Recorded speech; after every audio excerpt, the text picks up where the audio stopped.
It's basketball time. PRTC TV, streaming live, worldwide, Facebook, YouTube, everywhere. Here we go. Are you ready? Are you ready?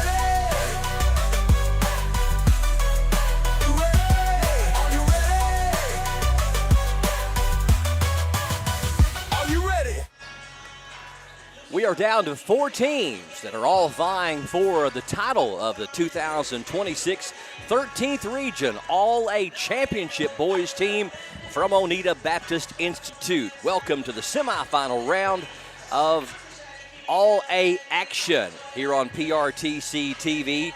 Joining you on this Monday, January 12th, if you're joining us live as we stream worldwide on our PRTC TV Facebook page and our PRTC TV YouTube channel.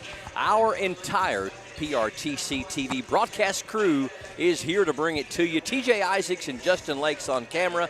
Hunter Carroll alongside for Hunter at the half. Our CEO, Country Earl Owens, also on the mic, Mark Solfridge, our longtime producer in his 16th season, and he's barely even 16 years old. And this is Brian Murray. It's so good to have you as we get ready to bring you 2 semifinals tonight, and the first of which is going to be the home team, the Oneida Baptist Institute Mountaineers, taking on one of 2 sets of Yellow Jackets that we brought to you in this All-A. This time it's the Middlesboro bunch, OBI at 5-7, Middlesboro at 8-6.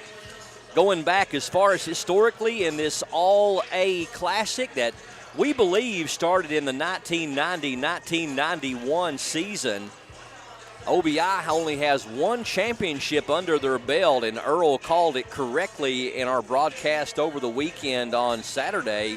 He knew it was either the first year or the second year, and I did get confirmation today from Frank Stratton here at OBI. You know, guys, every team on basketball has a glue guy that, well, you hope you have a glue guy that he fights for those rebounds, and he's the one jumping on the loose balls on the floor. He's the one that's going to do anything your team needs to win. And Frank Stratton is that here at OBI, isn't he? Yes, he is. You know, Frank was a student here, stayed here after college, come back, left, and didn't come back again. So, I mean, this has been a big part of his life. He No and his doubt. wife both. I think he met his wife here when they were high school sweethearts. Yeah.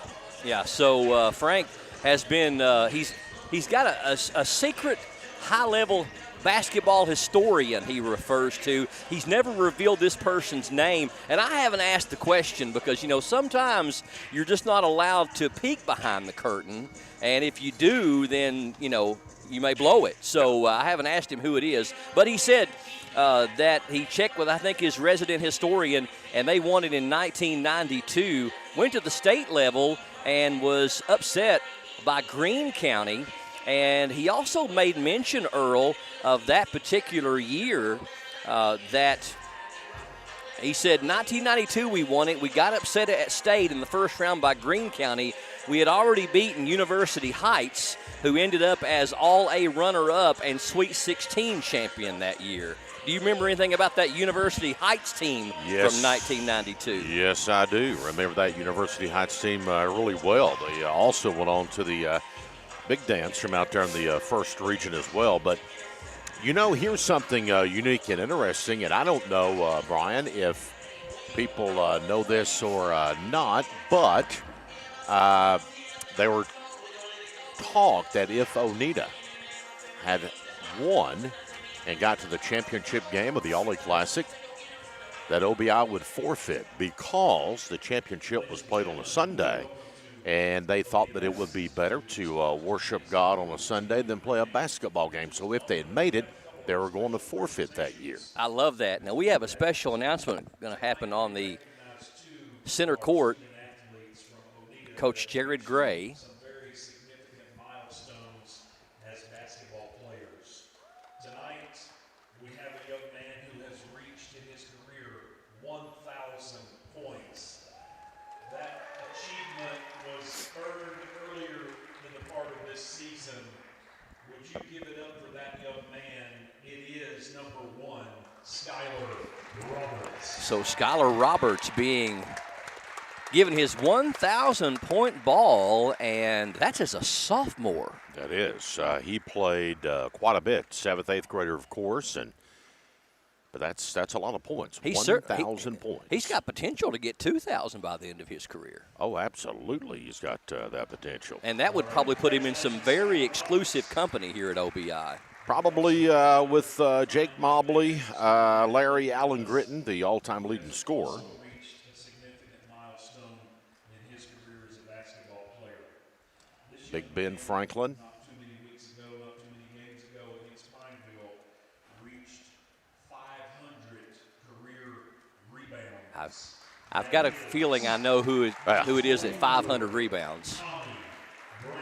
Tommy Brandstutter being given his 500 rebound ball, another super impressive achievement. And what a good gift for Tommy on his birthday. Today's his birthday. It is Tommy's birthday. Well, happy birthday, Tommy. Yep, wishing him one earlier today. 500 rebounds for Tommy, 1,000 points for Skylar Roberts. Congratulations to both these young men. Thanks, John Henson, for commenting on the broadcast. Can you pull up that comment again, Mark? He was saying that it started in the 1989-1990 season. Yeah, okay. That I knew was it the somewhere. That was the All-A. John is a great historian on high school basketball. Harlan won it in 1990, so they won the very first one for 13th Region. Cumberland won it in 1991, and OBI in 1992. Thank you, John. Feel free to continue with some wisdom as the broadcast goes on. We appreciate you for tuning in and turning on as we get ready for the semifinal round. Middlesboro got here with a convincing win over one of, I think, maybe the only team that has never won the All-A. And you Redbird historians, correct me if I'm wrong, Middlesboro beat Redbird convincingly 95-51. OBI won over Williamsburg, who gave them a good fight. 84-63, the Mountaineers defeated the Yellow Jackets to advance to this round. Back to Middlesboro, they were led in scoring by junior Bryson Brooks on Saturday with 18 points. The Yellow Jackets had 3 players in double figures with Joseph Killian and it's Mackay Young adding 15 points apiece, him and Joe Killian. They're 8-6 on the season, the Yellow Jackets.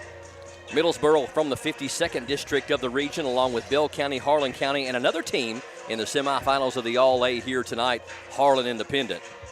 Mentioned OBI knocked off Williamsburg 84-63, 4 Mountaineers in double digits. Smooth as butter, junior Tommy Brandstutter celebrating his birthday today and getting his 500 rebound ball. Had a monster game, 23 points, 24 rebounds.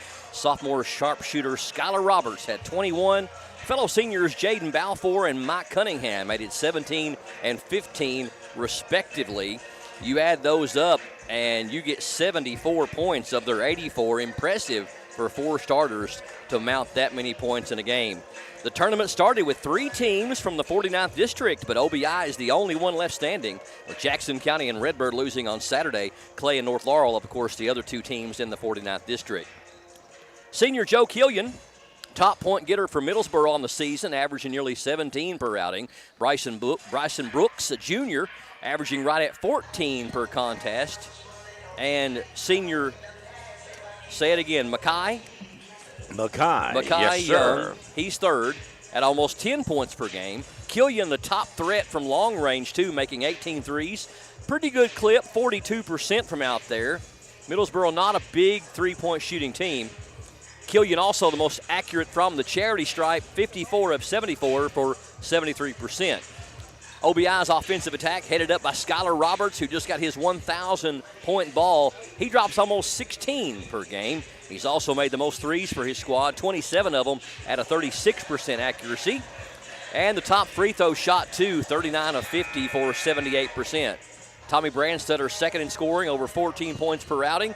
He is 7th in the state in rebounding this year. That's right, 7th in the state of Kentucky at 13 per game. Mike Cunningham is 3rd in points per game, 12.5. Senior Jaden Balfour 4th at almost 9. And freshman Aiden Gregory averages over 8.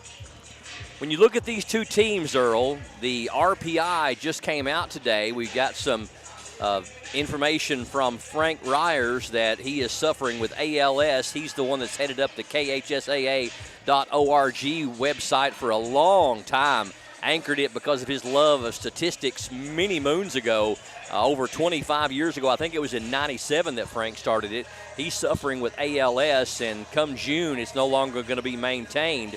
And we're hoping that Brian Milam and the team at KHSAA will take that over or enter in some kind of partnership.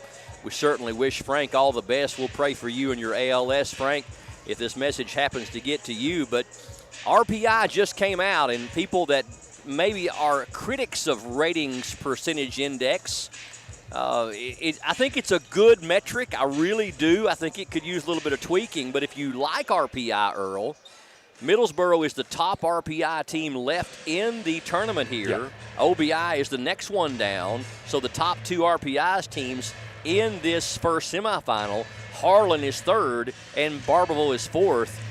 But have we seen enough action this year for an effective RPI with these four teams? Probably. I mean, you're talking about some teams up to 12, 13, 14 games. Paper doesn't win.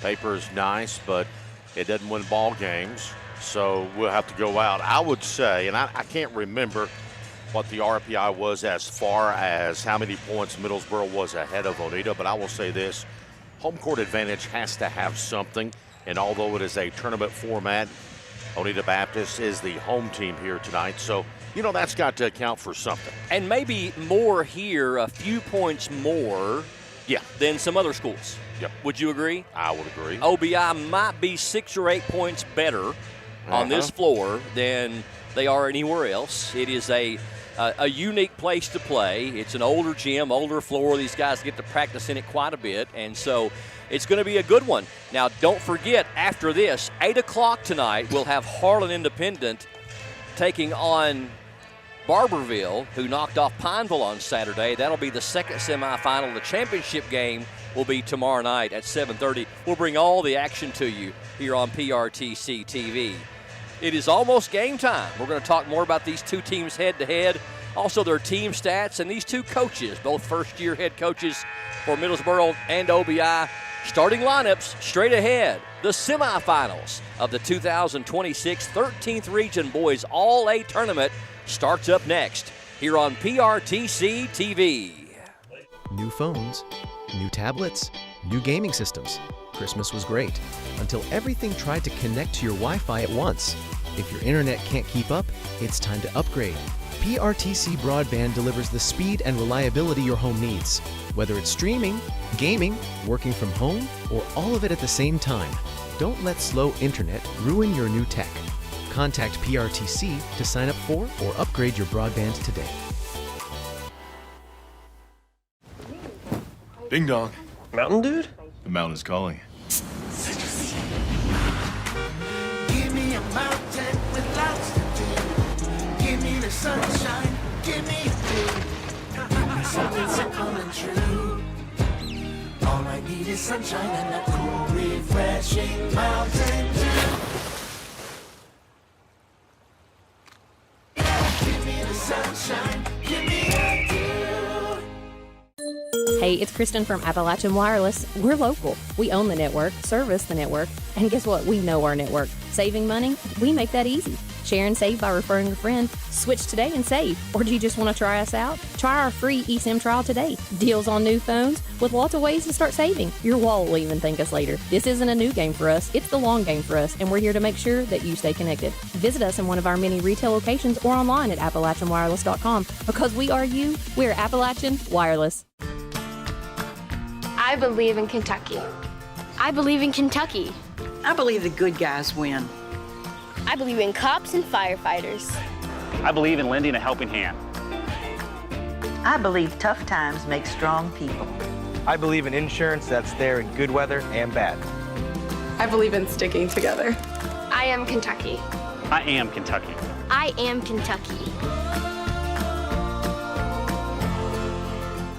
The best furniture sale of the new year is happening now at Kimber Home Furnishings. It's our first big event of 2026. We've got super low sale prices store-wide at Kemper's. On top of that, take your choice of an extra 10% off the lowest marked sale price on everything you buy, and up to 1 full year interest-free, or up to 5 full years interest-free. Only at Kemper's. Kemper makes it home.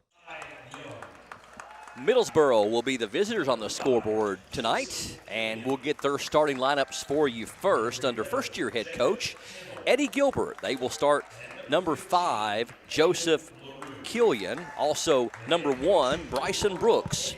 Number 2, Makai Young. Number 11, Jacob Tinnell. And number 15 is Aiden LaRue for Middlesboro at 8-6, the highest-ranked team RPI-wise coming into the semifinal round. Now for the OBI Baptist Mountaineers with a record of 5-7 on the year. Also under first-year head coach Jared Gray. Both these coaches, Eddie Gilbert and Jared Gray, previously as assistant coaches at the varsity level. Coach Eddie Gilbert was a part, I believe, of the 2009 Middlesboro squad that knocked off Harlan County, and he's a former multi-sport star athlete at Middlesboro. Jared Gray, the coach at OBI, is going to bring number 1, Skylar Roberts, leading scorer on the team, leading free throw shooter and three-point shooter.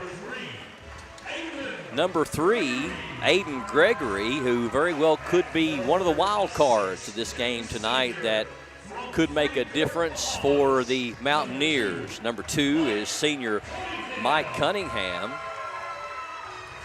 Also getting the start, number 4, Jaden Balfour, coming to us all the way from Freeport, Bahamas. Both of them. Yeah, Cunningham too, right? Yep, Cunningham and Balfour were best buds growing up. 7th in the state in rebounding, second leading scorer on the team. Happy birthday to number 24, Tommy Brandstutter. So Middlesboro, Killian, Brooks, Young, Tinnell, and LaRue. OBI, Brandstutter, Roberts, Gregory, Cunningham, and Balfour. You know, we're at Sparks Gymnasium, and you and I were talking about this during the break. You ask and you shall receive. Sparks Gym at Oneida Baptist Institute, OBI, is named after D. Chester Sparks, who served as the 7th president of OBI from 1948 to 1962. Okay. His contributions to the Institute are significant in its history, so there What's his you first have name? it. D. Chester Sparks. D. Chester Sparks. That's where we get the name Sparks Gymnasium here on the campus of Oneida Baptist Institute. See, we can find anything out. Well, we sure got we connections. can. Sure we can. Internet helps too. That's my connections. There you go. You shoot a word to one of your buddies and OBI controls the tip, and they'll get the first offensive possession of this one. Looks like man-to-man for the Yellow Jackets to open things up. Wherever you are, near or far, at home, at work, or in your car, thanks for joining us on this Monday night for the semifinals of the 13th Region All-A Tournament. Stolen by number 11, that's Tinnell for nice ball movement. Middlesboro. I'll say this, though, for Oneida, I think man-to-man favors them better with the quickness. Wow, speaking of quick. Bryson Brooks picking up right where he left off. Well, he had a big game on Saturday. But now, guys, I do think, too, you know, you're kind of looking at it from the getting up and down the floor. You got to think Middlesboro's guards are just as athletic as Oneida as well with, you know, Brooks and Killian both. They're wanting to get up and down the floor and run. Penetration, the kick to Gregory. Now back to Roberts. Floater in the paint is rolling no good. Back up by number 24, Tommy Brandstutter, picking up what is usually one of his many rebounds he'll pick up tonight. 3-2 Yellow Jackets. OBI trying to do something for only the second time in school history, and that's win an All-A region title. Smallest 120 schools in the state of Kentucky by enrollment qualify for this tournament. There's another 3. That one's no good, but Middlesboro active on the offensive glass early. Shot up by number 11, Tinnell, is no good. And Balfour with the rebound. He's in a hurry heading the other way. Oh, beautiful! And to me, guys, Balfour is just one of those ultimate glue guys. It seems like every time we've caught a game, he's filled up the stat sheets. He doesn't score a whole lot, but he gets a lot of rebounds and assists as well. The no-look dime down to number 24. Branstadter's got both buckets, and it's 4-3. Oneida won it in 1992. That three is short. Middlesboro again with the offensive rebound. Step back three, a long one, is no good. Branstadter up there for the rebound, but it's taken away from him. Quick hands that time by the Yellow Jackets. 3 shots at it for Middlesboro, and they couldn't convert. Balfour doesn't have numbers. He'll wait for his teammates. Roberts cut off. OBI won it in 1992. Nice block by Brooks. Brooks with the swat. It's going to go out of bounds. What are they saying? Well, Middlesboro was guarding the inbound play. It's actually going to stay with OBI. Middlesboro wouldn't even go after the basketball. No, just kind of a mental mistake there by Young. I don't guess he didn't see that Brooks got a piece. He thought that it was an air ball and just went out of bounds. But Brooks, you're right, Hunter. He had a block on the basketball. Roberts' inbounds pass is deflected again, this time again by Bryson Brooks. Inbound in the corner. Now Branstadter. Jumper's good. Well, all 6 of Oneida's points has been scored by Branstadter so far. Already a couple of rebounds as well, or actually 1 rebound for him, 6 points. A shot altered by the Branstadter coming at him on the wing as number 11, Tinnell, can't get the shot to go. We have a tie-up, and OBI gets it on the alternating possession. Started to say it should go to Middlesboro because OBI got the tap. Right? Isn't that right? Yes. I know I don't have the best short-term memory, but. Yeah, I think they're going to make the adjustment there, too. They're going to get the ball, let it sit with Middlesboro officials. A veteran crew, Jeff Ely, Mike Ashurst, and Paul Nicholson. So these guys have been around for a long time. Middlesboro's ball trailing by 3. We played just over 3 minutes here in the first quarter. Semifinal round of the 13th Region All-A. Not a great pass, but Brooks able to recover. Young started to penetrate. Middlesboro, a smaller team than OBI, not by a ton, but definitely smaller. Branstadter had the rebound. It's knocked out of his hands by number 15, LaRue, and Roberts picks it up.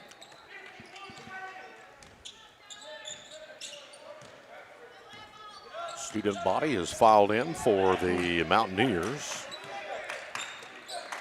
Balfour gets it at the free throw line. Hand off to Cunningham. Spin move, short, gets his own rebound. Nice follow of the shot.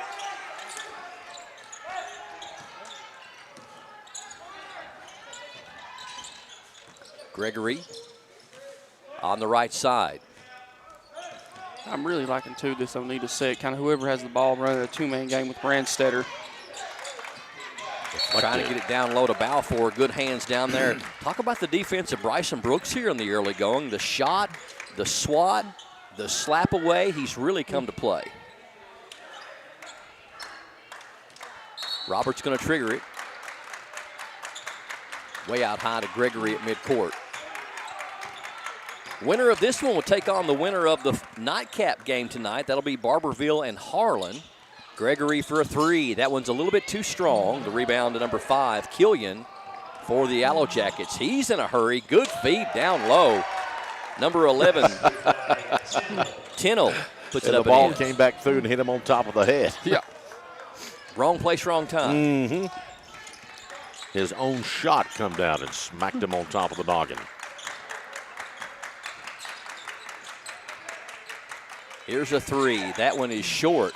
I think Killian might have got a piece of that one, too. It was well short. I started to say foul is going to be whistled on Michael Cunningham, his first and the team's first. First foul we've had whistled here in the game, and what's been a relatively low-scoring first half. Right now the score, Branstadter 6, Middlesboro 5. Each team still filling each other out, trying to get into the flow of their game. especially on the offensive end. LaRue has it knocked away. Good hands down there by Balfour in the break. Won't go. Good job by Tommy Brandstetter to realize he didn't have position. He could have picked up a foul there very easily. Good job by Middlesboro to get back in transition. Feed down low. Shot is up. Blocked. OBI comes out of there with it. Ahead to Brandstetter, and he's going to be called for traveling. Caught the pass in some pretty serious traffic, and I don't know that you can fault Tommy for that one. Just unfortunate. But we've gone a pretty good spell without any points from these two teams. Middlesboro gets the ball, and OBI looks like they're in a 2-3. Yes. Do a really good job at kind of disguising that. It's almost more of a matchup zone. Yeah. There's a three by Killian. That one's no good. Back up and in on the offensive glass. That's Aiden LaRue with his first points, and the Yellow Jackets sneak ahead by one. Now, Middlesboro going to kind of switch out of that man and go to a zone. Roberts open for a three. He can shoot you out of it, and he's going to get fouled. I was talking with Coach Gray about this here recently, and there's just something about Roberts that he gets fouled a lot on three-pointers, and we've seen it probably 4 or 5 times. It's a relatively rare play, but there was a kid for Jackson County a few years ago, the Luke Atkins, that got fouled a lot on three-pointers, but in his motion, he kind of stuck his leg out and created the contact, but Roberts gets fouled a lot on three-point shots. I think Roberts goes up and he jumps high. When he comes back down, it's on his heels. And most officials will take that as a foul, as contact. Yes. And sometimes may or may not be the case. I think we've had one in about every game we've called for them this year. At least one. Roberts gets 2 of 3. And OBI ahead by 1, 8-7. Down under 2 minutes here in this first quarter.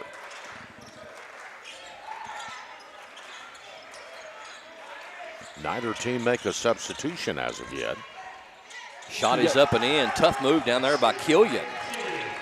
We did have T-Bay come in there for that's Cunningham. Right. That's right. Kind of Coach Gray, kind of seeing the one thing that you might fault Cunningham's game is he kind of gets in foul trouble quite a bit.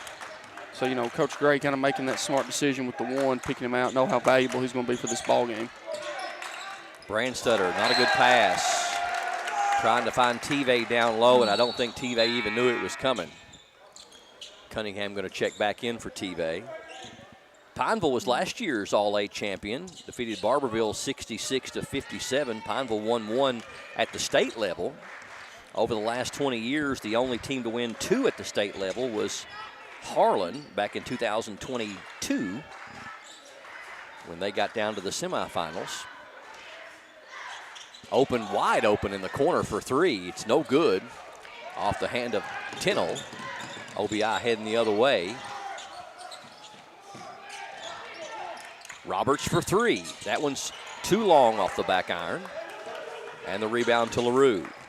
If John Henson is still watching, maybe he can give us some insight on, since it started in 89-90, and you may be able to add to this too, has anybody ever gone to the finals from the 13th region? Harlan Green Dragons won it. They won it. What year was that? It was early 90s. Okay. And they had Charles Thomas, Michael Jones, Todd Cox, Nathan Blanton, That's bunch. right. That's right. I remember reading that about Michael Jones as a player. Mm-hmm. They may have won it twice, I know. And John can correct me if pass. I'm wrong. Yeah, beautiful pass.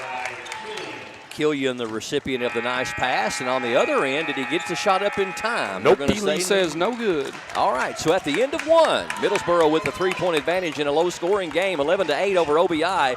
Stay with PRTC TV. This broadcast is brought to you by PRTC, Advent Health of Manchester, Appalachian Wireless, Hunt Brothers Pizza, Jackson Energy, Kemper Home Furnishings, Pepsi of Corbin, Praxel Line Services, and Sand Gap Sports Cards. Hunt Brothers Pizza has been proudly serving communities across America for over 30 years. Download the Hunt Brothers Pizza app to find one of our 10,000 locations inside a convenience store near you. Choose from Hunt Brothers Pizza's original crust or thin crust, then customize your pizza with any of our 10 toppings to choose from at no extra charge. With that many options, there's sure to be a topping combination for everyone to enjoy a Hunt Brothers Pizza. Call ahead and order yours today. PRTC TV, the 2026 13th Region Boys All-A Classic semifinals. Middlesboro with the lead 11-8 over OBI as we get ready for the start of the second quarter. So, Earl, back to what we was talking about before the break. So, Harlan won it in the early 90s. Yep. And that was Charles Thomas, Michael Jones, Todd Cox, Nathan Blanton. Yep. The No Kid. Yeah. Played on that team. But you're thinking they may have won it more than 1 year. I know they won it once for sure. Is Harlan the only 13th Region school to win the All-A state? Yes. Okay. To my knowledge. Unless one of my concussions is haunting me. One of them. Good feed down low. Brandstutter up, no good. Good defense down there by Brooks to alter that shot. No, there's Brooks again, guys. Kind of feel like, he's kind of been everywhere on that defensive end. In the paint. Killian gets it back, and we're going to have a foul on OBI. And if that's on Cunningham, that's 2. And it is. And you mentioned that a while ago, Hunter, prone to foul trouble. And, guys, one thing that kind of sticks out to me in that first quarter, as good as, Brandstadter's been on the glass and things like that, Middlesboro is winning the offensive rebound battle right now. They got 5 in that first quarter. Salmons checks in for Cunningham.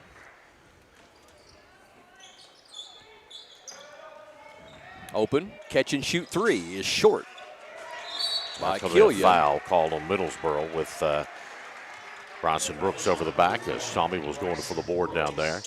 Skylar Roberts reminds me of an old V8 Chevrolet. You got to crank it a few times and pump that gas, get it started up, and run it smooth.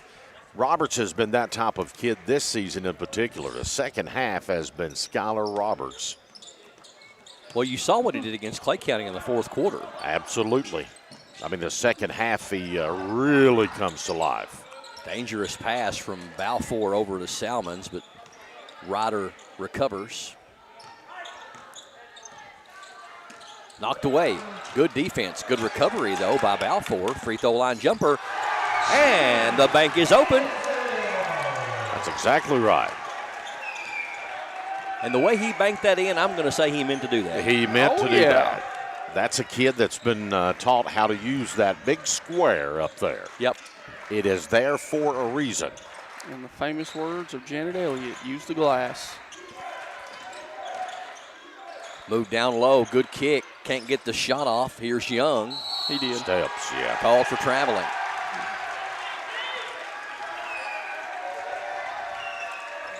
Mountaineers an opportunity to recapture the lead here.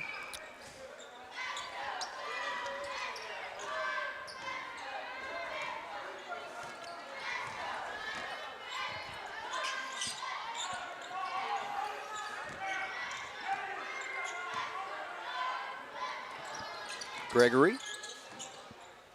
Now to Balfour. Jumper up, no good. Going to be knocked out of bounds off of Middlesboro. Yeah, I think the Yellow Jackets thought they had it, but the ball actually rolled off of Tittle. 00 Malachi Coots checks in for the first time, replacing number 15, Aiden LaRue. Each team has one foul here in the second quarter early on. Oneida a chance to retake the lead. Gregory wants a 3, and he got it. Aiden Gregory with the first 3 of the game for OBI, and the Mountaineers pull ahead by 2, 13-11. They've had the first 5 points here in the second quarter. Brooks for 3. He got it. He answers. That was a silky shot by Mr. Brooks. Bryson's got 6 to lead Middlesboro.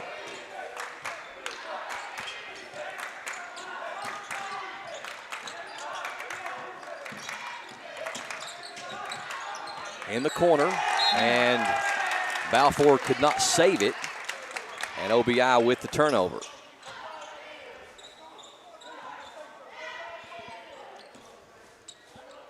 Both teams trying to move on to the finals tomorrow night, and whoever wins it will travel to Owensboro the week of the 21st to play in the state tournament. What a tough angle right there by Young.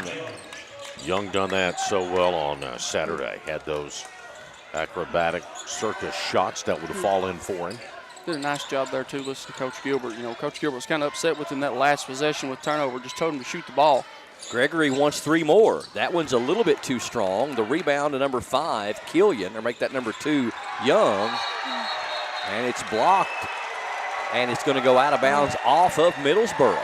Yeah, that was a heads-up play by the Mountaineers. You got to give credit to Gregory there. Yep, Aiden Gregory knocked that ball off the thigh of Middlesboro. Was the shot blocked or just knocked out of his hand? Knocked out of his hands, and then Young went up kind of with that leg, and that leg, the ball went off his leg. Yep. 30-second timeout. We'll keep it right here. And while we have just a moment, a big thank you to all of our sponsors. One of them this year is First National Bank of Manchester, celebrating 120 years in business. A lot of things have changed since 1905, but our commitment to serving you has only gotten stronger. Thanks for making us the bank you've trusted for over a century. We'll always be here for you. First National Bank of Manchester, locations in Harlan, Lexington, London, and of course Manchester. We're all the bank you'll ever need. First National Bank of Manchester, member FDIC. Brooks leads Middlesboro with 6 thus far. Branstetter leads OBI with 6, but all those were back in the first part of the first quarter. He hasn't had any points here in a bit, and really feel like that Middlesboro's done a really good job on Branstetter, not letting him get quality touches down in the paint. And I think they've done a really good job, too, at kind of that one-and-done mindset. You know, that's really where Branstetter gets a lot of his stuff. They don't really run sets for him. It's just crashing the offensive glass and put the putbacks. They've done a really good job at one-and-dones. Roberts, catch and shoot 3 is short. And this time the rebound into the hands of Joe Killian for Middlesboro. Good hands by Gregory on the deflection. Winner of this one will take on the winner of Barbourville and Harlan. That game will be tonight at 8 o'clock. We'll bring that to you here on PRTC TV. More games and more places than ever before. Already over 40 games, I believe, this year. We've got 11 this week. That's a busy bunch of people. No doubt. Coots down low, muscling up and in. That was a good move by Coots. Yeah, and you got to give Cooch credit there, too. You know, knowing the kind of shot blocker Branstetter is, just going straight up, not hesitant. A lot of times guys get hesitant. That's usually what gets your shot blocked. Middlesboro on a 7-0 run after OBI rattled off the first 5 of the quarter. And Skylar Roberts changes that with his first field goal. He's got 4, and the Yellow Jackets lead down to 3. Brooks for 3. That one's good. Man. Man down. Bryson, their leading scorer, showing why here in the first half. He's got 9 to lead all scorers. Turnaround, Balfour up, no good. Nobody under the basket for OBI except for Branstetter. 4 black jerseys. Here's a 3 from the right elbow by Young. It's going to be no good, and we've got a foul on OBI. Yeah, I think Branstetter kind of pushed LaRue in the back there. Yep, going up for the rebound. So Middlesboro up to their largest lead by 6 now, and they can add to that. That is just a second-team foul on Oneida. Middlesboro has 1 here in this first half. Inbound, gets it to LaRue down in the paint. Can't get the shot off, but number 1, Brooks, that 3 won't go, and now we're going to have a foul on Middlesboro's number 2. That's Young. Makai Young's first and the team's first, or second rather.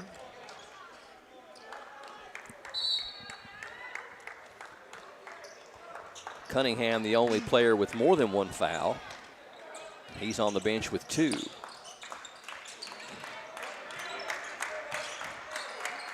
Feed down low, a tough pass, and a good job by Branstetter on the catch, and I think they're going to say It went off of a Middlesboro player and hit the brace. Does that sound what? Yep. Okay. Yep.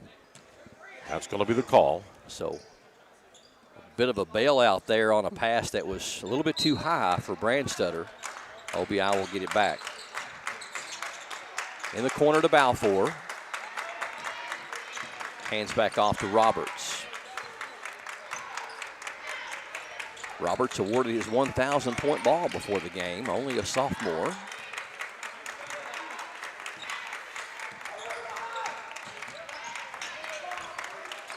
Balfour for three. Jaden Balfour. All 5 of his points here in the second quarter, and that lead cut in half from 6-3. Yellow Jackets 21, Mountaineers 18. Brooks, 3 is short. Balfour with the rebound. Over to Gregory. It is a spurt ability sport. Salmons for 3. That one won't go. Brooks with the rebound, and the Yellow Jackets will set it up. Almost halftime, quickly moving game as we only tipped off at 6. It's not even 6:30 yet. Malachi Coots, strong move down low, won't go. Tipped around, and it's going to be picked up by Middlesboro.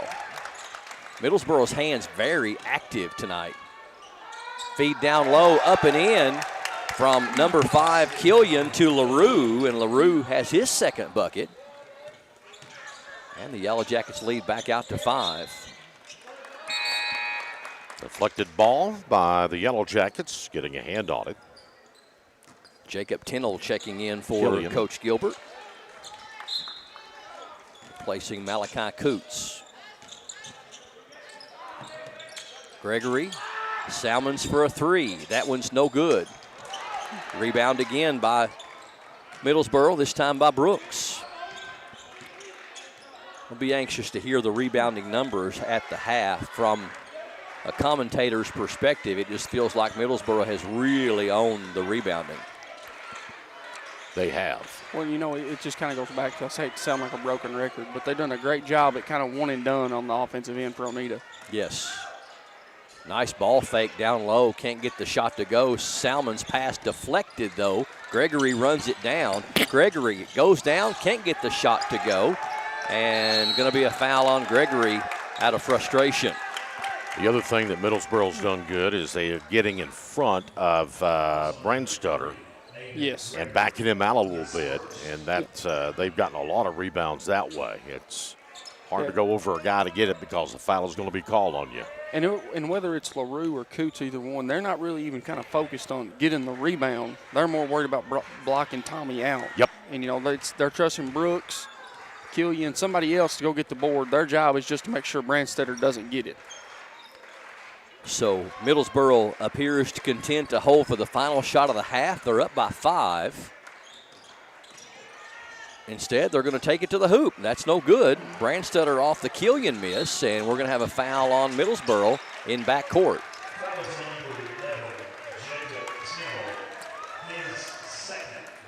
Second on Jacob Tinnell.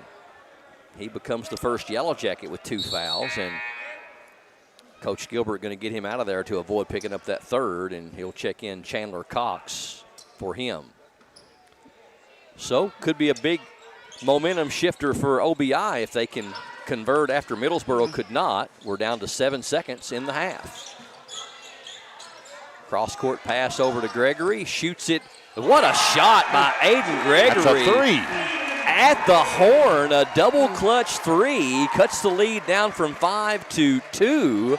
23-21, your halftime score. Middlesboro by 2. Stay tuned. We'll come back. Hunter at the half and more from OBI. We are PRTC TV. I knew I should have got a colonoscopy probably 10 or 12 years before I did, but I kept putting it off, and didn't do it. When you get told that you have a mass in your colon, your initial response is, did I hear that right? It's a rude awakening, especially when you go into a procedure like this and you're not having any symptoms. You feel great.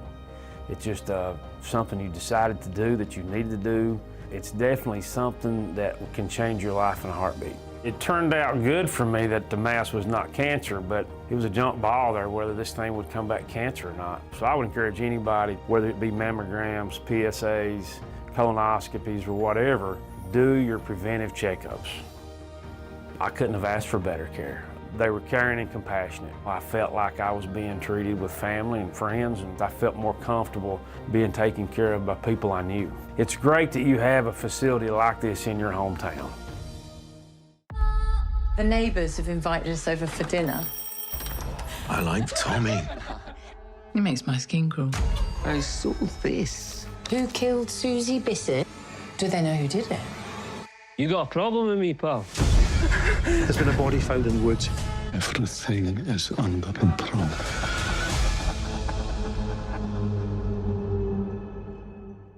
Watch Paramount Plus with Showtime now.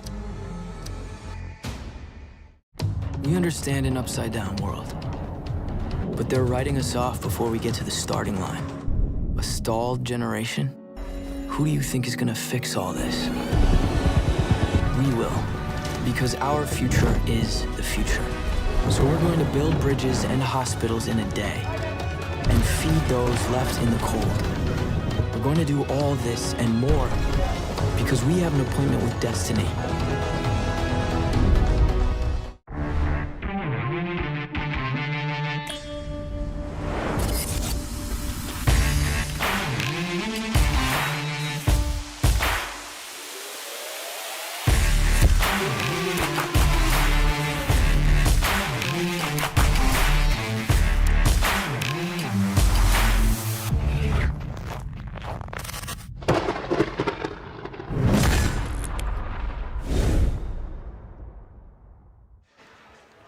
Freshman Aiden Gregory with a double clutch three-pointer from the left side as time expired there in that second quarter.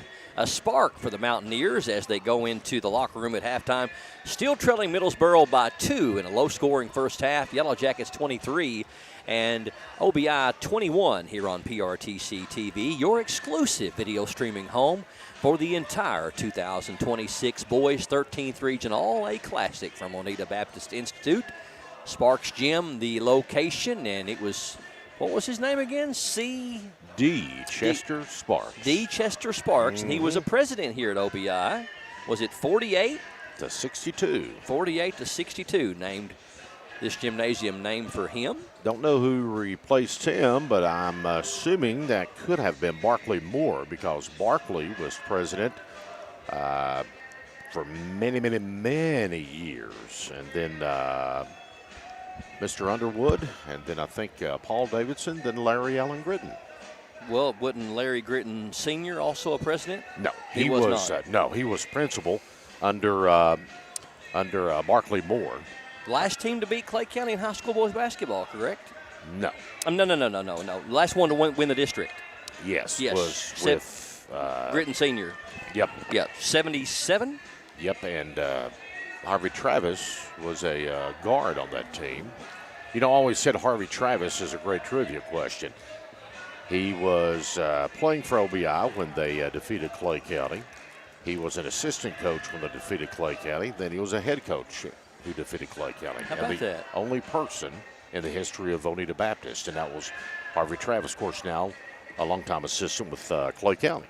Player, assistant, and head coach, yes. All for OBI.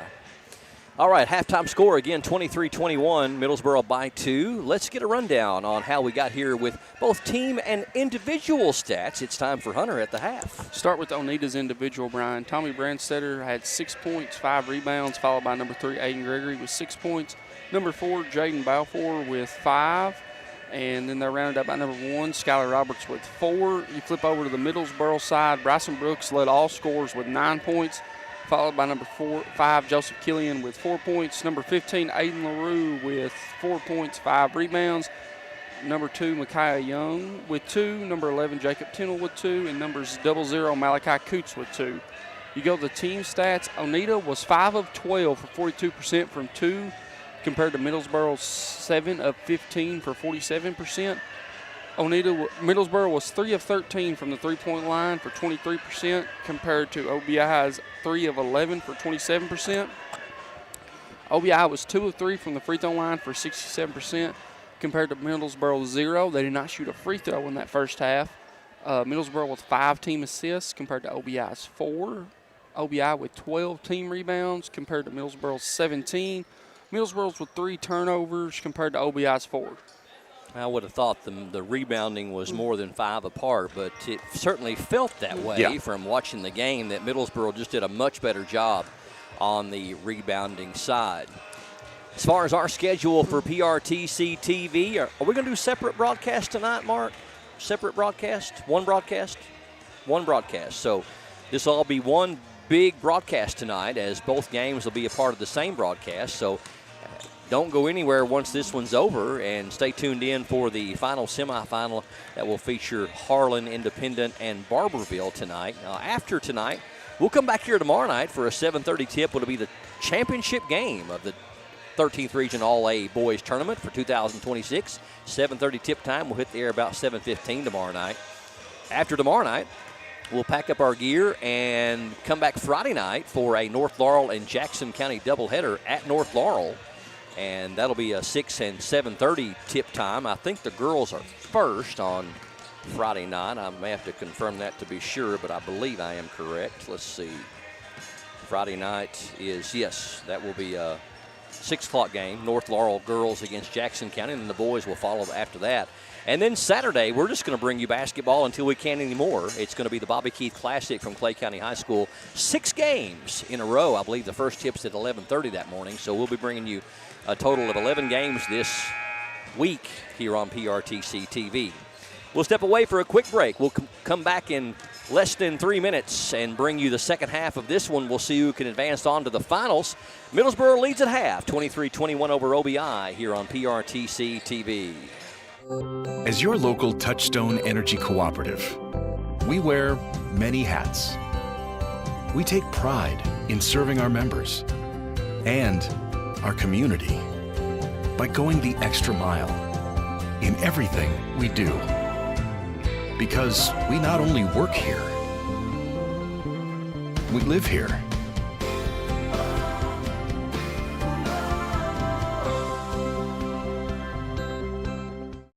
I'm past Dick Fred.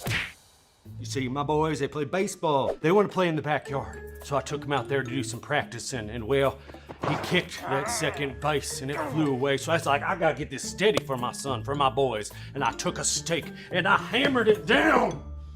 And well, didn't end so well.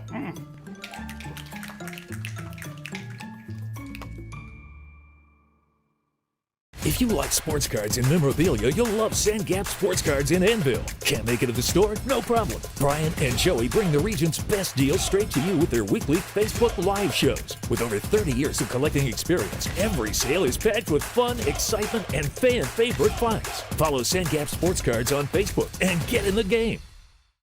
Video gaming is a great way for families to have fun together. And PRTC's reliable internet and Wi-Fi is a game changer. Super fast download and upload speeds up to 1 gig. And GigaSpire whole home Wi-Fi power today's most exciting games on consoles, handhelds, even VR headsets with no lag or buffering. Contact PRTC and level up to game-changing internet and whole home Wi-Fi today.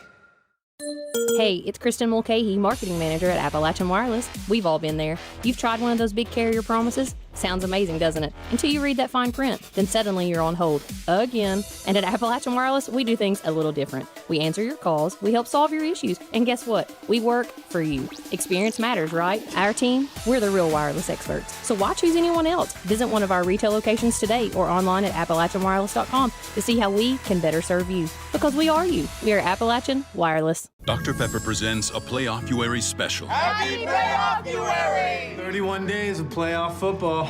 Not for Tech. I didn't make the playoff this year. Hey, Mr. Platypus. Got you a Dr. Pepper Zero Sugar. Wait. Tech stinks! Guys, come on, stop! That's for planting your flag on our turf. We're just kidding. Happy Playoff-uary! College football, it's a Pepper thing. Representative Timmy Truitt never stops fighting for the families of Eastern Kentucky as our conservative voice in Frankfort. He has protected our values, helped to cut state income tax, and stood as a leading voice for education. He's committed, principled, and has proven he's leading to make a difference. Let's keep Timmy working for us by casting a vote for him as the 89th District State Representative, paid for by Timmy Truitt for State Rep. Third quarter underway, and boys, you see a lot of games won and lost in this quarter right here, don't you? You do indeed. PRTC TV bringing you exclusive coverage of the 13th Region All-A Boys Tournament in its entirety.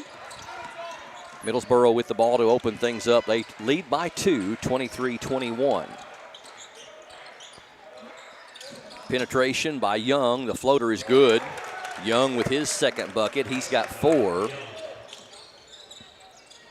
Don't have to cry to make a teardrop. No, sir. Did a really nice job, too, kind of getting Gregory on his feet there. Yeah. Corner 3, Roberts is open. That one's short.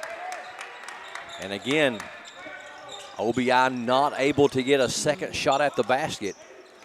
I don't know that they've had more than maybe 2 or 3 second shots at the basket all night. 2? 2. I got him with 2 offensive rebounds. There you go. You got to shoot lights out if you're not going to get more than 2 offensive rebounds in a game. Shot is up and in. Good job there by LaRue to go straight up with it. LaRue's got 4, and Middlesboro now leads by 6. That matches their biggest lead.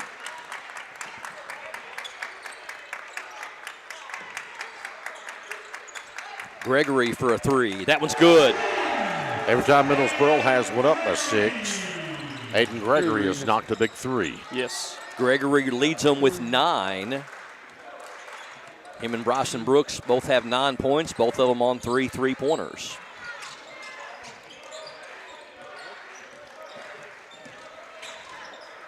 Brooks knocked away from behind, but right there is his teammate to pick it up, Killian, but then it's knocked away from him. Home run pass from Brandstutter to Roberts. His shot is blocked out of there by number 15, LaRue, and here come the Jackets. Shot up, no good. Good defensive close by Balfour. Cunningham ahead to Roberts to Gregory, up and in. And the Mountaineers have cut it back down to 1. Gregory, the first player for either team in double figures. 5 unanswered by the freshman. Down to LaRue in the paint. Can't get the shot off. Not a great pass, but Killian runs it down. An NBA 3 is good, but we got a what? Timeout by Middlesboro. A timeout called by his own coach right before he nailed an NBA 3. 30-second timeout. You think you're going to walk over there and say, Coach? Did you really want this timeout? I mean, really? Can we take it back? You know, we've been here at OBI broadcasting, and we've been talking about some of the school's history. 1982-83 OBI was the highest scoring boys basketball team in KHSAA history, and it is a feat that still holds true today. They averaged 95.5 points per ball game. Was Larry out on that team? No, he wouldn't. No, this was is Burns. Was Burns on that team? Yes, Burns was on that team. They went 25-9 on the season. Coach Larry Gritton's team scored over 100 points on 13 occasions, went over 110 points 5 times, led by a dynamic backcourt of Tony Burns, whom averaged 30 points a game that year. I remember Tony well. And also Wayne Brown, 26 points per game is running mate in the backcourt. So, I mean, backcourt averaging 56 points a game. No wonder they averaged, was it 95? 95.5. Amazing, and the record still stands. Yep. Now you talk about what would have been an electric atmosphere. Shot no good, gets his own rebound, does Brooks. Can't get the second one to go, he gets it again. Again, those offensive boards. How often do you see a player miss twice and get his offensive rebound both times? Killian up, blocked by Brandstutter. Cunningham with the rebound. Ahead to Roberts, up and blocked on the other end, this time by Brooks. Loose ball picked up by Killian, and we're going to have a foul, I believe, on Brandstutter. He had just a momentum foul that time. Tommy was going after the basketball and couldn't get there. That's going to be 2 on him. Him and Cunningham with 2 apiece for OBI. Tennell, the only one with 2 for Middlesboro, so not much foul trouble to mention here midway through the third quarter.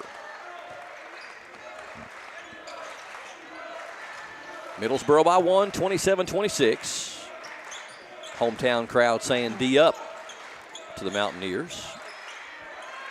Here's Brooks for 3. That one's no good. Good position on the rebound by Cunningham. Might have got away with a quick double dribble there, it almost looked like. Gregory over to Cunningham, but it might have been deflected by the Yellow Jackets too. Good Nice ball ball movement. Yes, sir. That's what you want to see. Middlesboro with a good hold, though, on that ball movement. Gregory.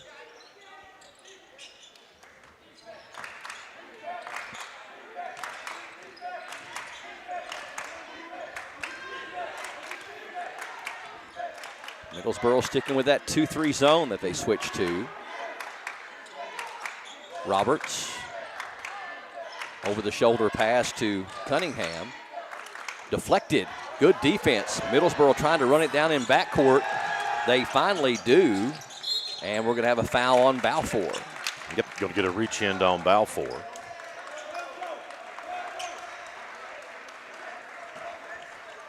That's going to be the second one on the Mountaineers. Only the first on Jaden. Cunningham going to check out, and number 11, Mason Lockhart, going to check in for the first time for Coach Jared Gray. Killian, way out top to Tinnell.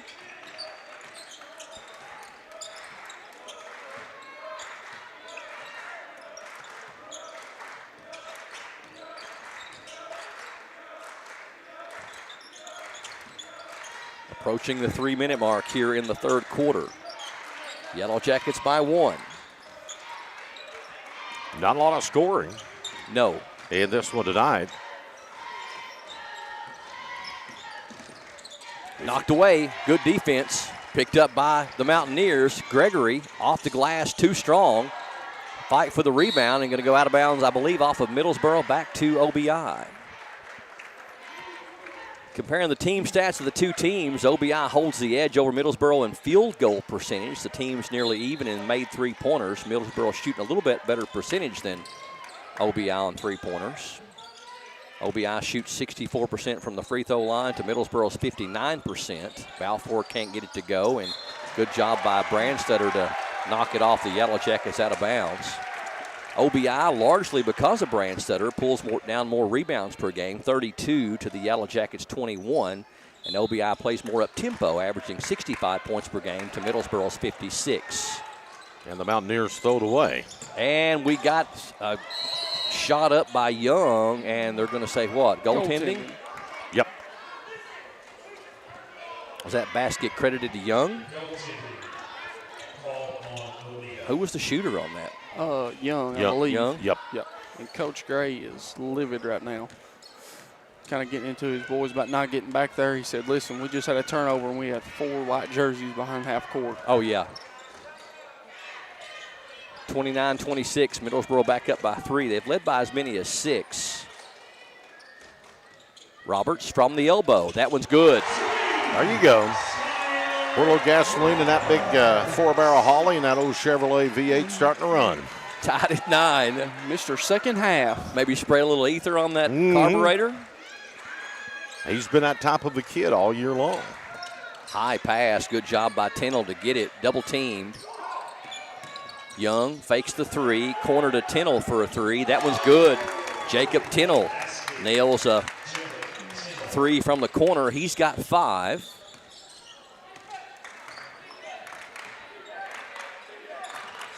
(32-29), Yellow Jackets back on top by 3.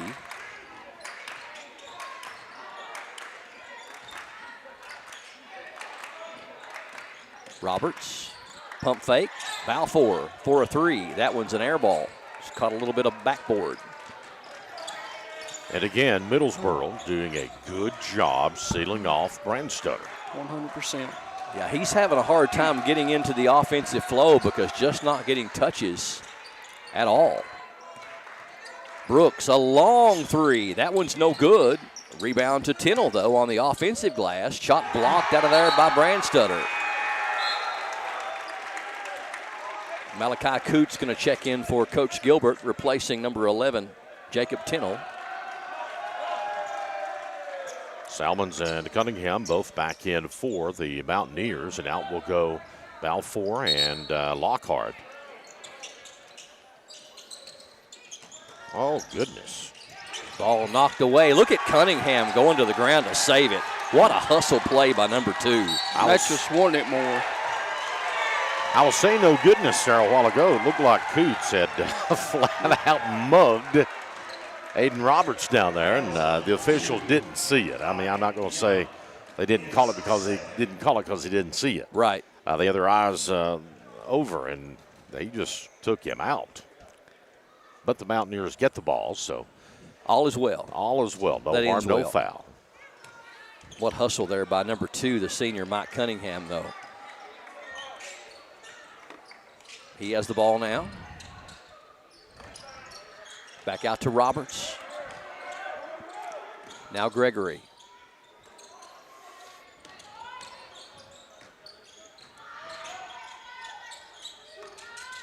Roberts for 3. That one's good. Skylar Roberts. The V8 Chevy is running pretty strong right here in the third quarter. He's got 6 of his 10, and we're tied at 32 again, and a knockaway by the Mountaineers. And we got one shaping out. It might be who has the ball last. Yeah. 31 seconds left here in the third quarter. Been a long time since OBI's led back in the first quarter. Second time they've tied it here in the third period. They've trailed by as many as 6. Killian over to LaRue on the baseline, down to Coots. Backdoor cut up and in. Nice job between number 15 LaRue and Coots. LaRue's got 8, 4 in the quarter, and they steal it, and they're going to launch it at the horn, and no good at the buzzer. So Middlesboro with a 2-point lead at the end of 3. The Yellow Jackets 34, the Mountaineers 32. What should be an exciting fourth quarter straight ahead. Stay tuned to PRTC TV. Warden, take care of my brother Kyle, and I'll take care of you. This is my castle now. Do we understand each other? You're about to have a plague of outsiders descend on your town. What you expect in return? Partnership. There's gonna be consequences.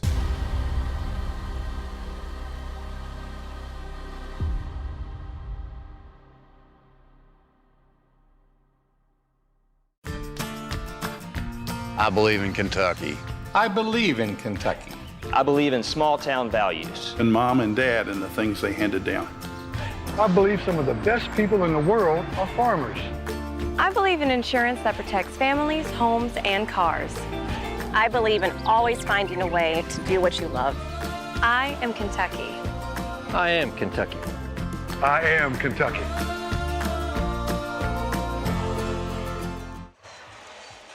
Teams play dead even there in that third quarter, 11 points apiece, and the same margin we had at halftime is what we have to start the fourth quarter. Middlesboro Yellow Jackets 34, OBI 32 as we start the fourth period here from OBI on PRTC TV. OBI with the ball first. And they'll throw it away. And guys, too, this kind of seems like it might be shaping out to one of them games. Seems like it's been a game of runs on both sides. But I think it might come down to, if we played – 10 minutes, one team might win. If we played 6, another might win. It just kind of depends on who has the ball last and who can go on a run there at the end. The only thing about the Mountaineers, they have not retook that lead in a long time. They've tied it, but they ain't retook it.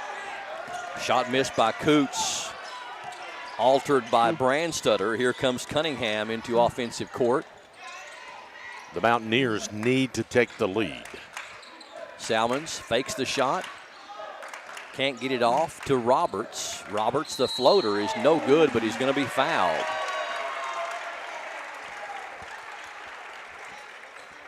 Going to go against Coots. His first, the team's first. Roberts to the line. He shot the only free throws for OBI, and Middlesboro still yet to shoot one. That's uncommon. That is uncommon. Free throw rattles out. And I would say it's even more uncommon that you've got the lead. Yeah, without hitting a free throw. You know, that you've played 3 quarters and you've yet to shoot a free throw, and somehow you're still up.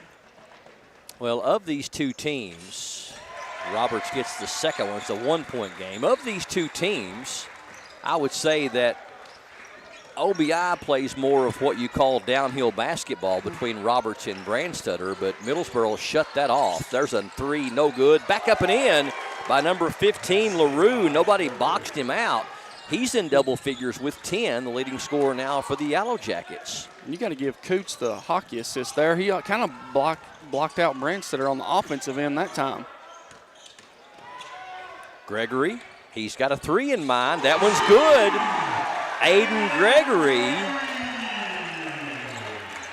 he has 4 threes and a total of 14. We have tied it once again, OBI. So now you got to make a stop, and you got to take the lead to totally switch the momentum. Roberts trying to switch that momentum. He tries to go for the steal. Going to be whistled with his first and the team's first. And you really feel like with a Roberts or a Gregory 3 that the roof might come off this place. Yes. I think that's what it's going to take for OBI to propel themselves in the championship game tomorrow night. Food for thought. Could be wrong. Coots, backdoor cut, floating shot, up, rolling, off. They get their offensive rebound, though. Coots ends up with it. Back out to number 5, Killian for a 3. It's no good, and we're going to have a foul on Salmons on a push in the back, I believe. Yes. Second foul on the Mountaineers.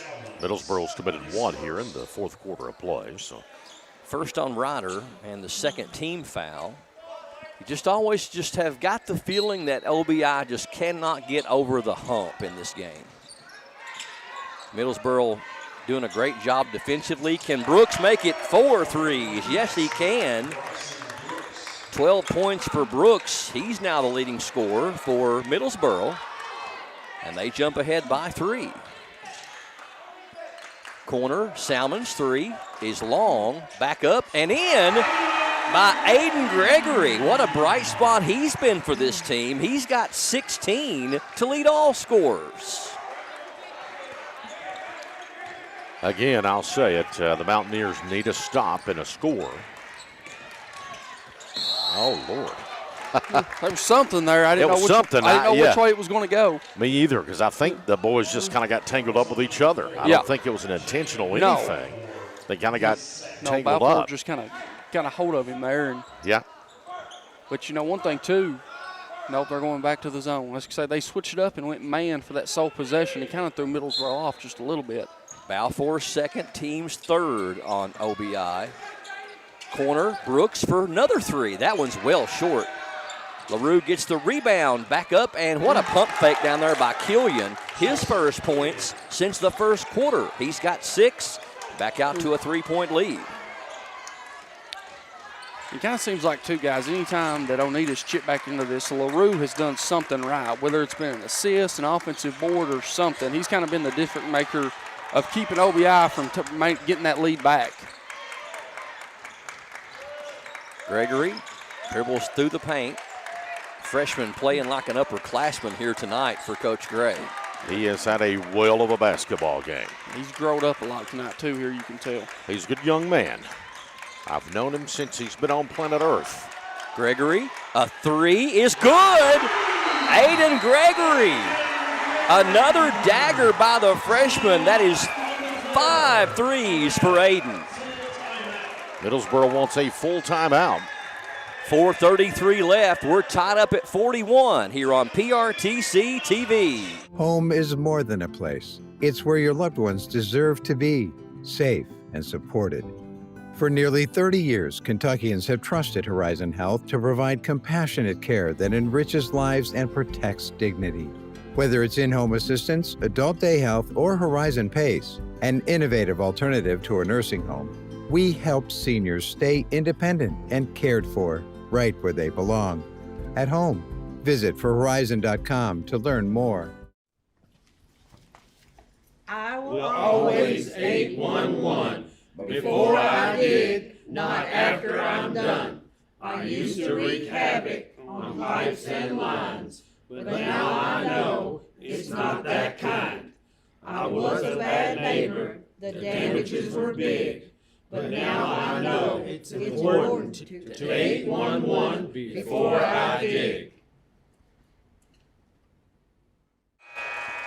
Oneida Baptist and Middlesboro since 2001 have met each other 28 times. The Yellow Jackets have a slight edge, winning 15 times to OBI's 13. Oneida won the last meeting, which occurred on February 13th of last year by a final of 58-51. Dennis Esmoede led OBI with 18 in that game, shooting 9 of 12 from the floor. Jacob Tennell was tied for the leading scorer with Middlesboro with 11. Welcome back to PRTC TV. We got a good one going for you. Brooks for three. That one's no good. Brandstutter rips off the rebound, and he's going to draw the foul. Now, you can hear the response. The momentum starting to shift. The OBI kids are in the holler. They are cheering on their feet. And there ain't a single student sitting down either. Is this the first time that they've had the ball tied or better in the game except for the first quarter? There you go. You want to change the momentum. You want to put yourself in that championship game tomorrow night, you might have just did it. First points for Tommy Brandstutter since the first quarter. Shot is up and good, though. Aiden LaRue, just like you said, Hunter Carroll, every time Middlesboro's back's against the wall, number 15 does something right. Yep. In the corner, Balfour. Back to Roberts. Knocked away. Good hands by Middlesboro. In transition, shot is up and in by number 5. That's Joseph Killian. He's got 8, and the Yellow Jackets pull back ahead by 2. And Coach Gilbert has thrown the old-fashioned boxing one right now. You got Killian. He is going to chase Gregory the rest of this game. Going to make sure somebody else beats him. And Killian going to be called with a foul. That was a nickel and dimer there. Yes, sir. His first, team's third. Salmon's going to check in as number 0 had checked in during the timeout, Caden Robb, for the first time. Still plenty of time left here, and no foul trouble for either team. Nobody's got more than 2, so I don't think fouls are going to be a factor. And I think one thing I'm kind of interested to see, too, is if, Middlesboro hangs on to this lead and Oneida has to foul, how are they going to handle going to the free throw line for the first time? Roberts for a 3. That one's too strong. And number 15, though, couldn't handle it. LaRue, it'll stay with OBI. Yeah, you're right. It's almost like freezing the kicker, yes. Because if you haven't shot a free throw the whole game, and Middlesboro has not, but now on the flip side, OBI's only shot 5, and they've all been by Skylar Roberts. Penetration. Salmons for a 3. It's short. Brandstutter back up and in. Big shot by Brandstutter. Brandstutter's got 10. Did a nice job fighting around Coots there on that box out to kind of be able to get there to pick it up. Tommy the third Mountaineer with double figures. Down to Young, and the shot's going to be blocked by Brandstutter, but we're going to have a foul on OBI. Yeah, got Balfour there. Balfour becomes the first player with 3 on either team, team's 4th. So here we go with those first free throws of the game. It was starting to look like Middlesboro might not take any at all. Young's got 6 points, looking for 7 and 8, and he nails the first one. Big free throw. And it's going to be one of them, too, each possession gets a little more crucial this last 2.5 minutes. Line drive shot, catches some front English and falls through. Young, 2 big free throws there. Yellow Jackets by 2, 47-45. Balfour out top against the 2-3. Over to Gregory. Roberts, left elbow 3 is good. Skylar Roberts, third 3 of the game. He's got 10 of his 14 here in the second half. Just like Earl Owens said, he gets better as the game goes on. First lead for OBI since the first quarter, 48-47. Now the Mountaineers need a stop.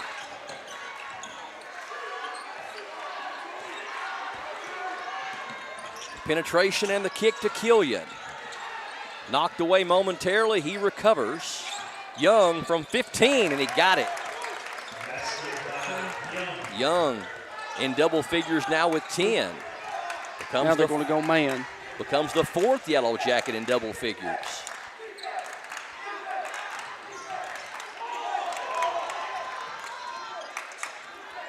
Right now, if you're Oneida, you really got to see that. There you go, 2-man game. Gregory penetrates, and we're going to have a Coach Gray timeout. Jared Gray going to take a 30-second timeout. We'll keep it right here. While we've got a break, whether it's cheering on the home team, quietly volunteering to help those in need, sponsoring worthy causes, or supporting our local leaders. These are a few of the many ways First National Bank of Manchester gives back to our community. We're here for you, whether it's banking business or just being a friend when you need one the most. First National Bank of Manchester, since 1905, we're all the bank you'll ever need. Member FDIC and an equal housing lender, First National Bank of Manchester. 49-48, Middlesboro by 1. Again, no foul trouble for either team in this game. Balfour with OBI has 3. Nobody else has more than 2. And I think right here, too, you guys correct me if I'm wrong, but I'm thinking I'm wanting some kind of 2-man action with either Roberts and Brandstetter or Gregory with Brandstetter. He's got probably about 3 to 4 inches on Coots. I agree. Knocked away, and good hustle right there by Young. Now here, you got 1 minute left in this one. Do you hold it? I wouldn't. I would go for the bucket. I would too. Too much time. And yeah. I don't know that you've got enough people for OBI that can really, really handle the basketball for 60 seconds. Get it into Balfour. Got a hold called on Killian. That's the 4th foul on Middlesboro, so each team has committed 4 apiece. The next one, each team will have free throws coming their direction. Killian picks up only his 2nd. Middlesboro turning up their defense even a higher notch here as the inbound to Balfour.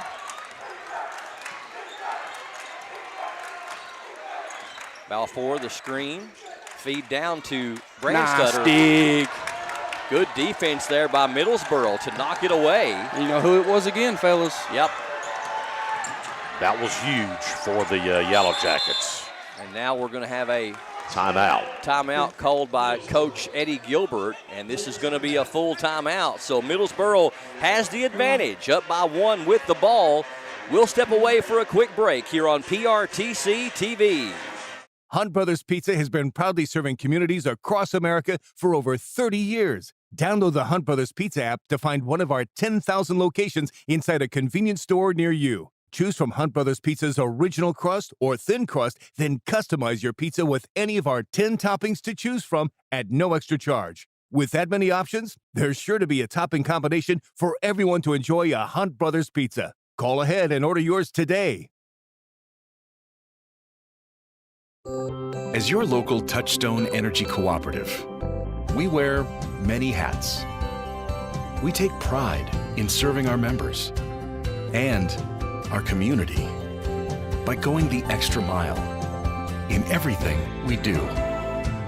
Because we not only work here, we live here.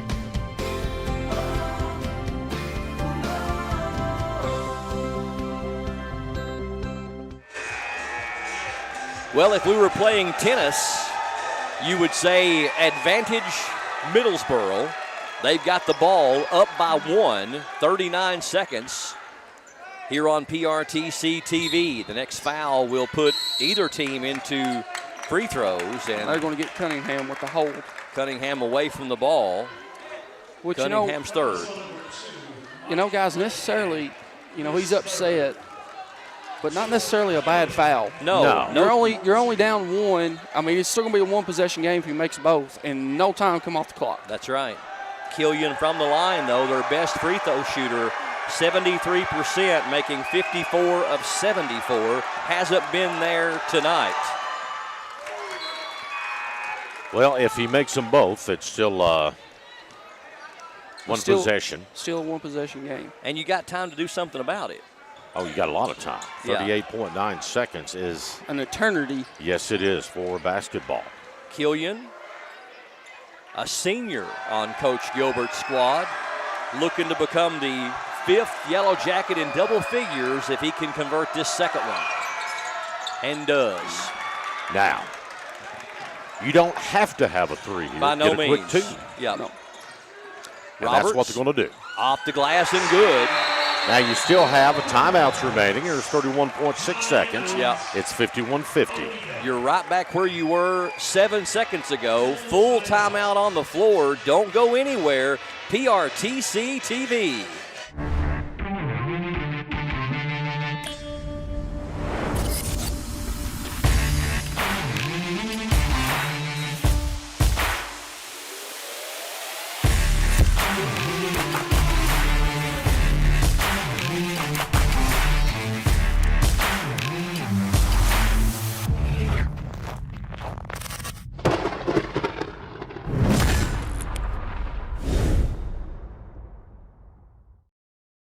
TNT Sports. College basketball gets even bigger. Big time mindset, big time vibes for them big time moments. I make big time shots.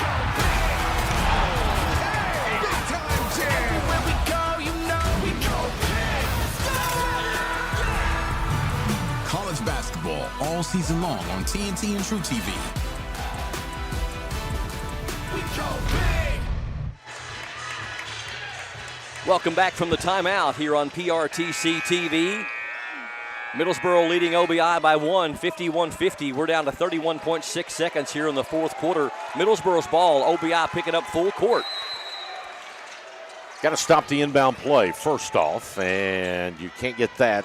You got it in a dangerous guy's hands right now. But there's still time. Double team, knocked away. There you go. Picks up the loose ball. Get it across midcourt and call a timeout. Set Gregory, up a play. Down to 15 seconds. Do they have a timeout? Yep, he's going to get the timeout now at 13. Now, Oneida is looking at a situation where you got 13 seconds, and I was trying to check. You're also in the one foul, and you're going to be in the bonus. Sure. I mean, is it as obvious as I feel it is that you got to get the ball in Tommy's hands down low? No. You don't think so? No, I think you get it out to Roberts at top of the key, and I think you do go back to that two-man set that they've been running this whole time. I think it all kind of depends on what Coach Gilbert does. If he comes out in that man, I definitely want to do a two-man game with Brandstetter and Roberts like they kind of did that first set. If they come out in the zone, I think it's going to be, you're going to have to look and see, are they chasing at Roberts or are they chasing Gregory? And whoever they're not chasing is the guy I want to get the look. I want the high percentage shot in the paint with Brandstetter, Earl. What's you? Well, I kind of tend to agree with what Hunter said. Whoever they're not chasing, I want them to get the look because we've seen Robert shoot good, Gregory shot good. We know that Tommy can too, but here's the thing. If I'm Oneida and I'm Coach Gray, first thing you got to get it in. I was trying to see which direction the possession arrow is pointing. I think it's Middlesboro, I believe. I think, if the scoreboard's right. But here's what I do. I do what Hunter said, but then I tell my boys, everybody go for that basketball. Yep. Yes. You got 13 seconds. I mean, that's a lot of time, but still yet and all. And that's, at times their best offense is, Gregory, Roberts, Cunningham shoot the three. Everybody else go crash. Yep. Let's see what Coach Jared Gray in his first season's got drawed up with the game on the line. 13 seconds left. OBI down by 1 with the ball. They get it into Cunningham. To Gregory. Gregory, feed down low to Balfour, and it's knocked out of bounds with 6.9 left. It'll stay with the Mountaineers. Still a lot of time. Cunningham was bad close to an over and back He there. was indeed. But now, Brian, I will say right in this situation, you do want to give it to Brandstetter. So Coach Gilbert going to take a timeout and some more strategy here. And, I don't know that I like the timeout by Gilbert here, and I tell you why I don't like it. because Gray's option A from in front of his own bench was taken away from him, and now you give him a chance with the ball to come up with another plan A. Agree or disagree? I agree with that, and I also agree with Hunter. Right now with 6.9 seconds, this inbounding play has to go to Brand Stutter underneath the goal. Yes. Every other Mountaineer get underneath that goal, yes, just in case it's a miss, and you still have a chance at an offensive putback with 6.9 seconds. But the thing is, you got to get the ball in. Yep, and it's one of them too. You know, you can kind of hear even Coach Gill from over here just kind of re-emphasizing one stop. One stop is keeping you away from getting back to the championship game in the All-A region. I don't know how long it's been since they've been there. I know for a fact they were there in 14, but I don't know if they've been there since. Let's see. You talking about Middlesboro? Yes. They won it in 2019. Okay. That's the last time they made the championship game. So, I like the lob pass into Brandstutter if you can get him free here. We'll see what happens. Balfour to inbound. Game on the line. It's all right here. Balfour. What a save. Oh! Roberts loose for the bucket. Skylar Roberts gets the bucket. Killian at the horn, Coach, and it won't go. We got a timeout. There's a timeout. We got a timeout. Coach Gilbert had a timeout. Yep, they're going to put more. Yep. And Oneida's got to be careful because technically if Coach Gilbert wants to fight it, that is a Ted ball technical. You're not allowed to storm the court during the game. Yeah. We're going to see how much time. You know, Paul Nicholson was blowing on the official, yes, on the whistle, yeah, signifying a timeout, and I'm pretty sure it was, I don't know if it would have been 4.5, but I was thinking it's more like 3.6. I thought it was more myself. Oh, you I thought he got it right around 5. Okay. So. Well, I didn't see the clock, but I saw Paul blowing the whistle and signifying timeout. Well, now the situation is still really sticky for both teams because this is a lot of time right here. You know the next foul is going to put them on the line, whether it's away from the ball of any kind. And, you know, Cunningham's going to be out there. He is prone to foul. Coach Gilbert may know that. And they do have the ball on the side as well. That's something else. They're not going to have to bring it up the full length of the court. Yes. Yep. So 4.5 is a long time, too. I mean, Middlesboro has got a chance to get a good high-quality shot off. But let's go ahead and give credit where credit's due to Coach Jared Gray for that inbounds play. He got Roberts loose, which should have been the very player that shouldn't have got loose. Well, and they did a great job, too. You know who the primary screener was, don't you? No. Gregory. Okay. So, and really and truthfully, in that set, what the ideal is, if Roberts not there, Gregory's going to flash to the corner for the open three as well. So just kind of a little miscommunication, but 4.5 seconds is a long time. We got two rookie coaches here coaching like veterans, playing some chess here. Here we go. Inbound. Oh, my goodness. Killian puts it up and in. Joseph Killian hits it at the horn, and the shot is no good.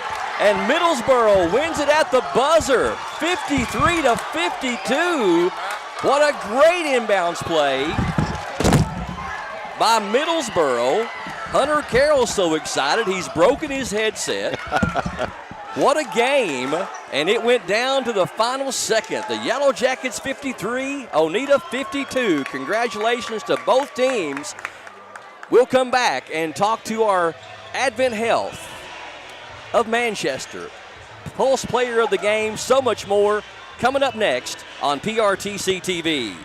Got a passion for sports cards? So do Brian and Joey at Sand Gap Sports Cards in Annville. With over 30 years of collecting experience, they know how to score you the best deals. Catch their weekly Facebook Live shows for great cards, awesome memorabilia, and tons of fun. Check out their page for store hours and get in the game at Sand Gap Sports Cards. To take in. Their prized possessions have taken over. This is the key of your collection. This is worth over $100,000. What will they sell to reclaim their space? Do you smell that? Barbies? Money. Junk or jackpot, all new.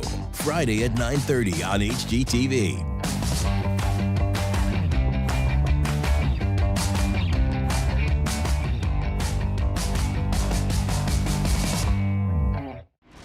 Whoa, looks like somebody just upgraded to PRTC. With internet speeds this fast, you'll need the rush of pure fiber power. Streaming? Smooth. Gaming? Instant. Video calls? Crystal clear. That's the strength of PRTC's 100% fiber network. No slowdowns, no lag, just pure unstoppable speed. Contact PRTC to sign up for or upgrade your current speed today. And get ready to live life in the fast lane.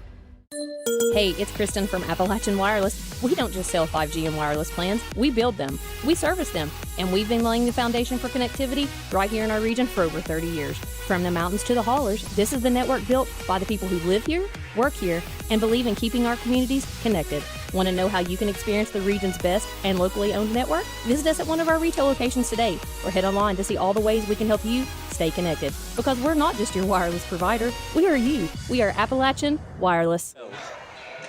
Well, it went down to the wire. It went down to the final second, and the Yellow Jackets pull out a thrilling victory over the home team, the OBI Mountaineers. Your final 53-52 here on PRTC TV. And with me, I have number 5, Joseph Killian. He is our PRTC TV Advent Health of Manchester UK Healthcare Pulse Player of the Game. And Joe, you know, you're in a situation to where, you know, you are one of only 3 seniors on this team, but 3 of the seniors, actually 5 seniors on the team, 3 of you are starters this year. Brand new head coach under Eddie Gilbert, and I can just tell just by watching you guys in these first 2 games, Coach Gilbert's got away with you young men, and I'm looking at your numbers over the years, over this year, you're getting better and better. You look like a better team tonight than you did on Saturday. Tell us about the game. I know you, before we went on the air, you said, I don't know what to think right now.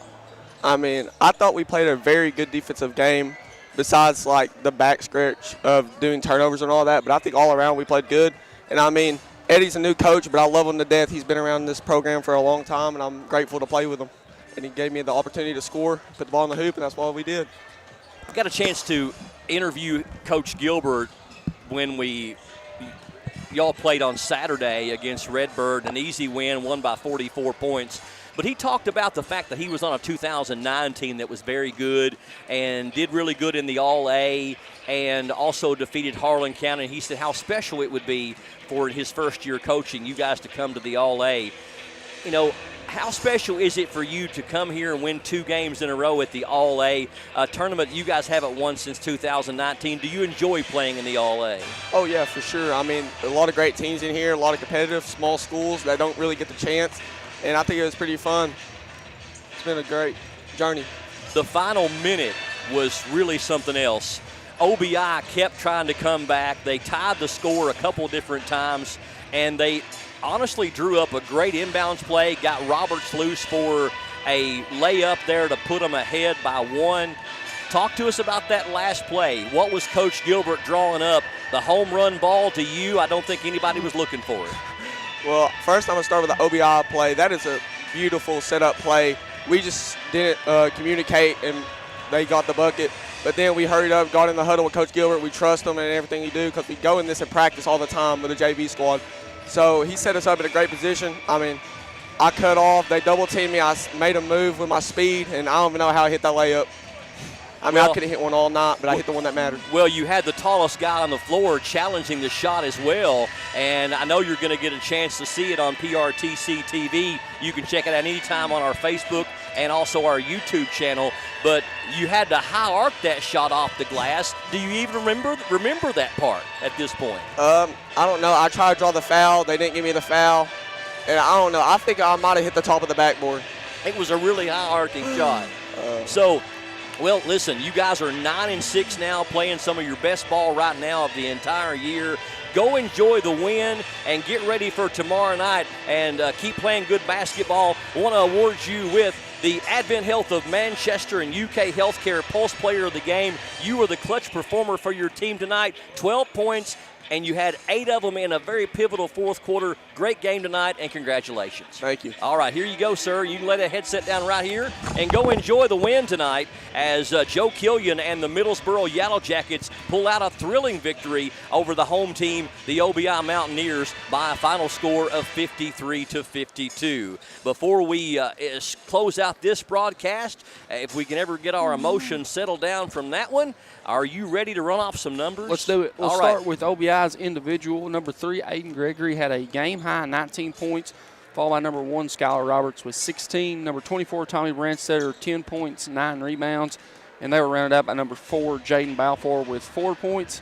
Then you go to the Middlesboro side. You had number 15, Aiden LaRue, 14 points, 11 rebounds. Number 1, Bryson Brooks, 12 points, 7 rebounds. Our Pulse player of the game, number 5, Joseph Killian with the game winner, 10 points. Number 2, Mickey Young with 10. Number 11, Jacob Tillian with 5. And they were rounded out by number 0, Malachi Coots with 2. You go to the team stats, Brian. Oneida was 10 of 21 for 48% from two-point range, compared to Middlesboro's 17 of 34 for 50% from two-point range.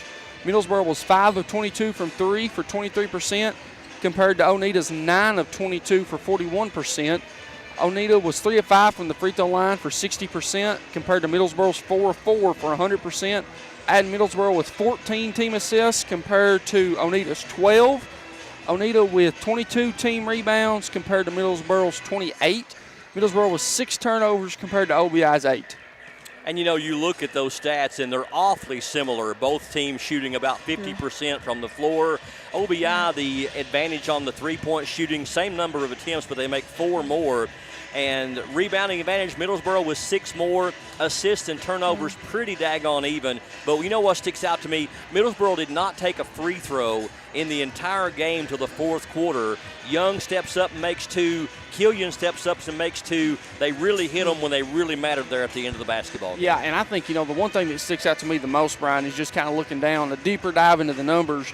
Middlesboro had 12 offensive rebounds compared to Oneida's 6. I mean, you know, offensive glass was huge. You know, we covered Oneida several times, and I can think of times that Brandstetter will have, you know, 12 offensive rebounds by himself. And, you know, they did a good job of keeping him under a double-double tonight, keeping him off the boards, and that, you know, I think that ended up being one of the biggest differences in this game. And a big congratulations to both coaches, Coach Jared Gray, Eddie Gilbert.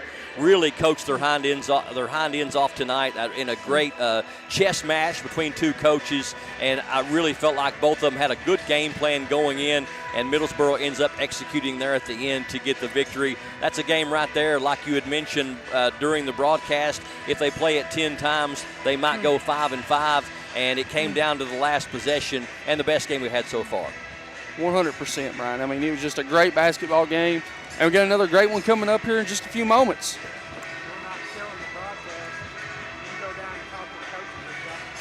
So we are going to continue this broadcast and not go ahead and close this one out. So we've got about 28 minutes before the start of the final semifinal tonight. That's going to be Harlan Independent taking on the Barbourville Tigers. But we're going to step away for a break, and when we come back, we're going to set up the next broadcast, the next game.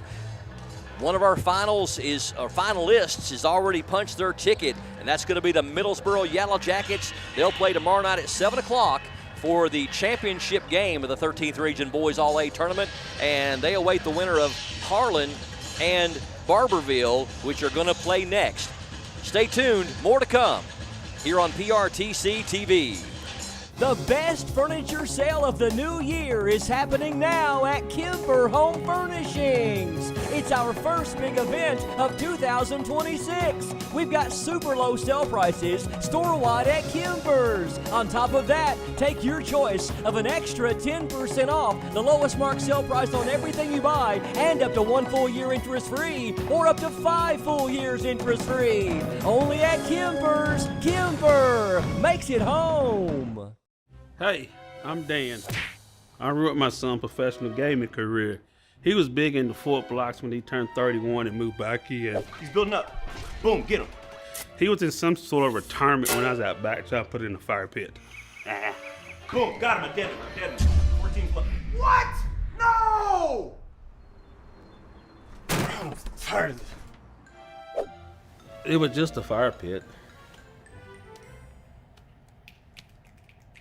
Hunt Brothers Pizza has been proudly serving communities across America for over 30 years. Download the Hunt Brothers Pizza app to find one of our 10,000 locations inside a convenience store near you. Choose from Hunt Brothers Pizza's original crust or thin crust, then customize your pizza with any of our 10 toppings to choose from at no extra charge. With that many options, there's sure to be a topping combination for everyone to enjoy a Hunt Brothers Pizza. Call ahead and order yours today. Dr. Pepper presents a Playoff-uary special. Happy Playoff-uary! 31 days of playoff football. Not for Tech. I didn't make the playoff this year. Hey, Mr. Platypus. Got you a Dr. Pepper Zero Sugar. Wait. Tech stinks! Guys, come on, stop! That's for planting your flag on our turf. We're just kidding. Happy Playoff-uary! College football, it's a Pepper thing.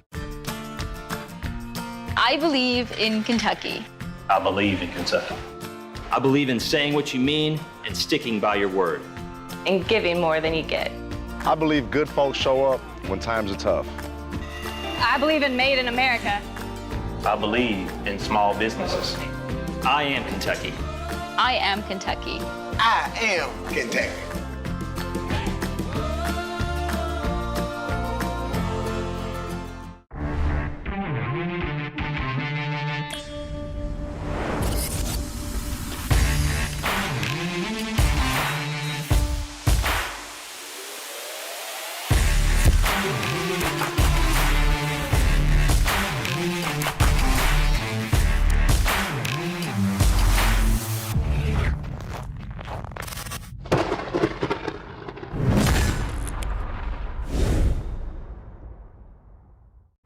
I need you to listen to me. Tonight's the night. I have a proposal. This is absurd. Mayor Kingstown comes to my humble office. No place I'd rather be. There's more where that came from.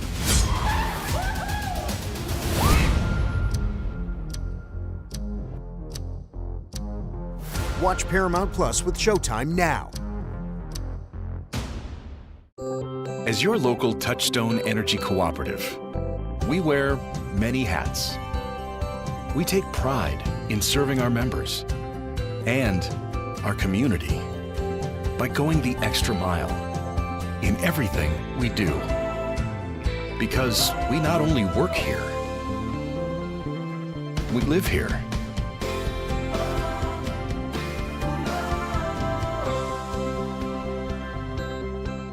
I knew I should have got a colonoscopy probably 10 or 12 years before I did, but I kept putting it off, and didn't do it. When you get told that you have a mass in your colon, your initial response is, did I hear that right?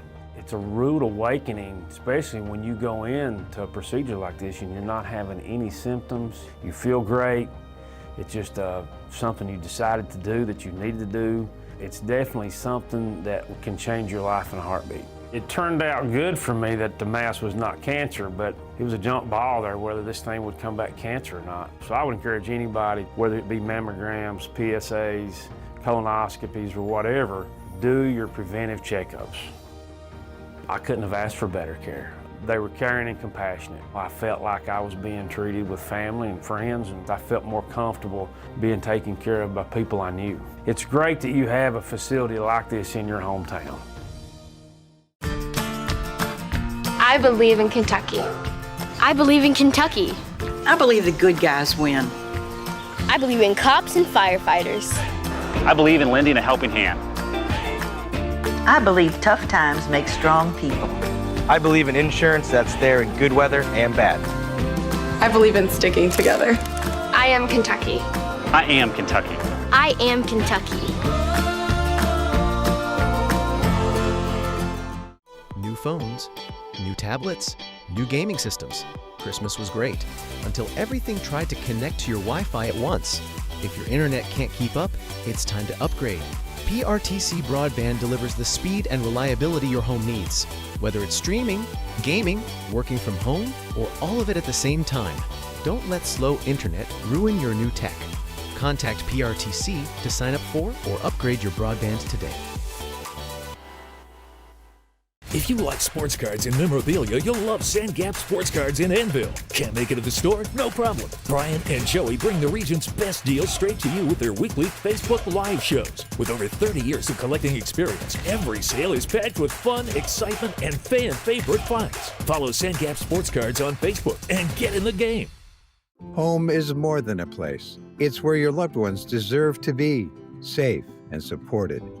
For nearly 30 years, Kentuckians have trusted Horizon Health to provide compassionate care that enriches lives and protects dignity. Whether it's in-home assistance, adult day health, or Horizon PACE, an innovative alternative to a nursing home, we help seniors stay independent and cared for right where they belong, at home. Visit forhorizon.com to learn more. And welcome back to Oneida Baptist Institute. We started with 9 teams, now we're down to 3. The second semifinal about to get underway here on PRTC TV between the Harlan Green Dragons and the Barbourville Tigers. With me, I have 5th-year head coach Chris Taylor. And Coach, you guys came into a game with Pineville that really could have went either way. Really felt like your team played under control all night and played some really sticky defense.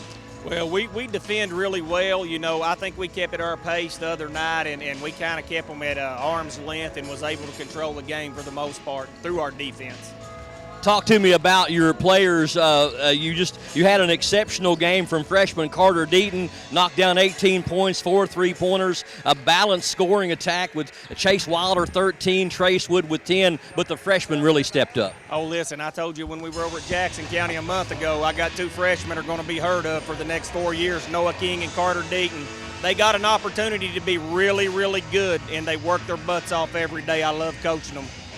2 different kind of teams in Pineville the other night and Harlan tonight. What do you expect from this semifinal game between you and the Green Dragons? Well, I know that they can shoot it really well. Derek wants to push it up the floor with them. They play extremely hard. We pride ourselves on playing harder than everybody. I told the kids before we got on the bus, this is the one team that might play as hard as we play.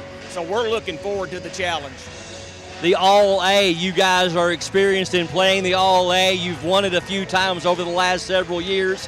Do you like the format? Gives you a chance to play some teams you don't normally see and also play schools with similar enrollment and similar situations. Well, listen, I'm one of those guys that would like to see us go class statewide, so I do like the All-A.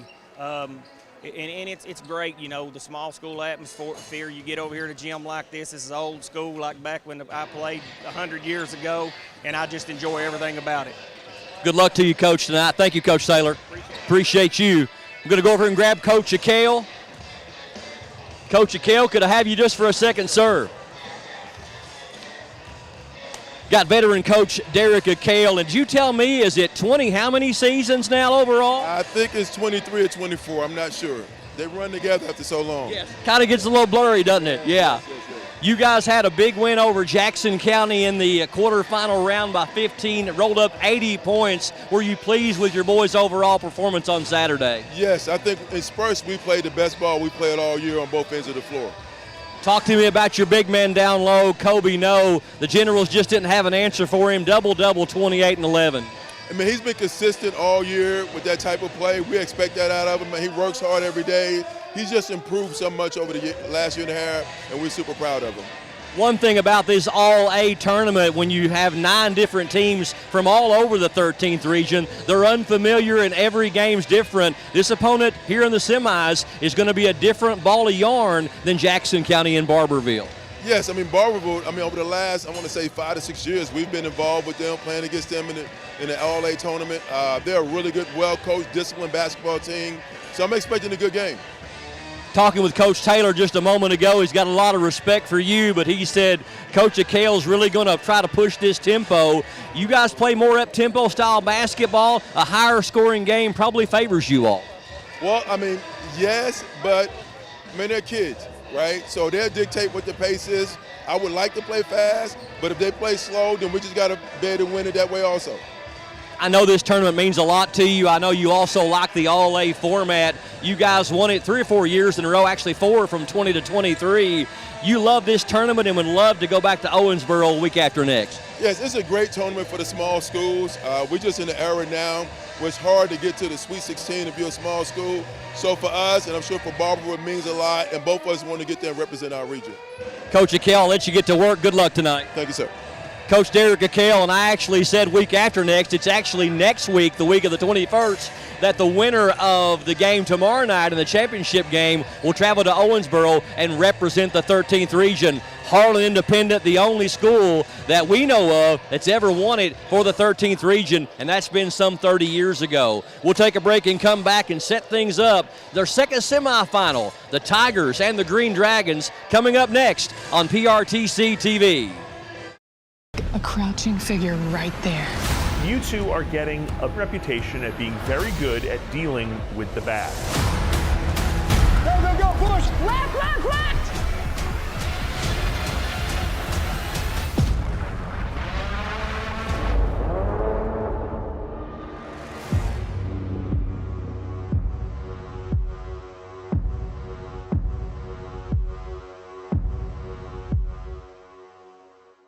Hunt Brothers Pizza has been proudly serving communities across America for over 30 years. Download the Hunt Brothers Pizza app to find one of our 10,000 locations inside a convenience store near you. Choose from Hunt Brothers Pizza's original crust or thin crust, then customize your pizza with any of our 10 toppings to choose from at no extra charge. With that many options, there's sure to be a topping combination for everyone to enjoy a Hunt Brothers Pizza. Call ahead and order yours today. As your local Touchstone Energy Cooperative, we wear many hats. We take pride in serving our members and our community by going the extra mile in everything we do. Because we not only work here, we live here.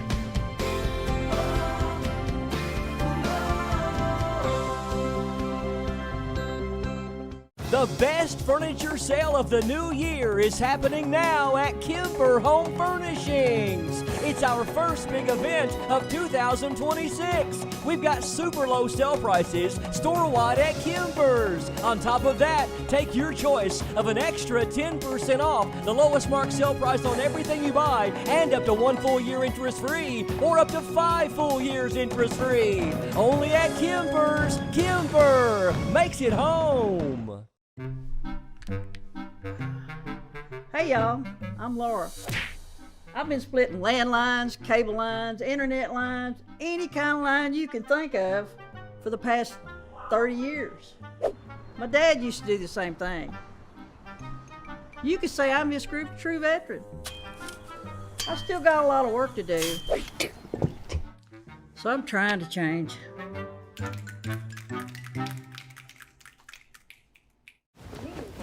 Ding dong. Mountain Dude? The mountain is calling.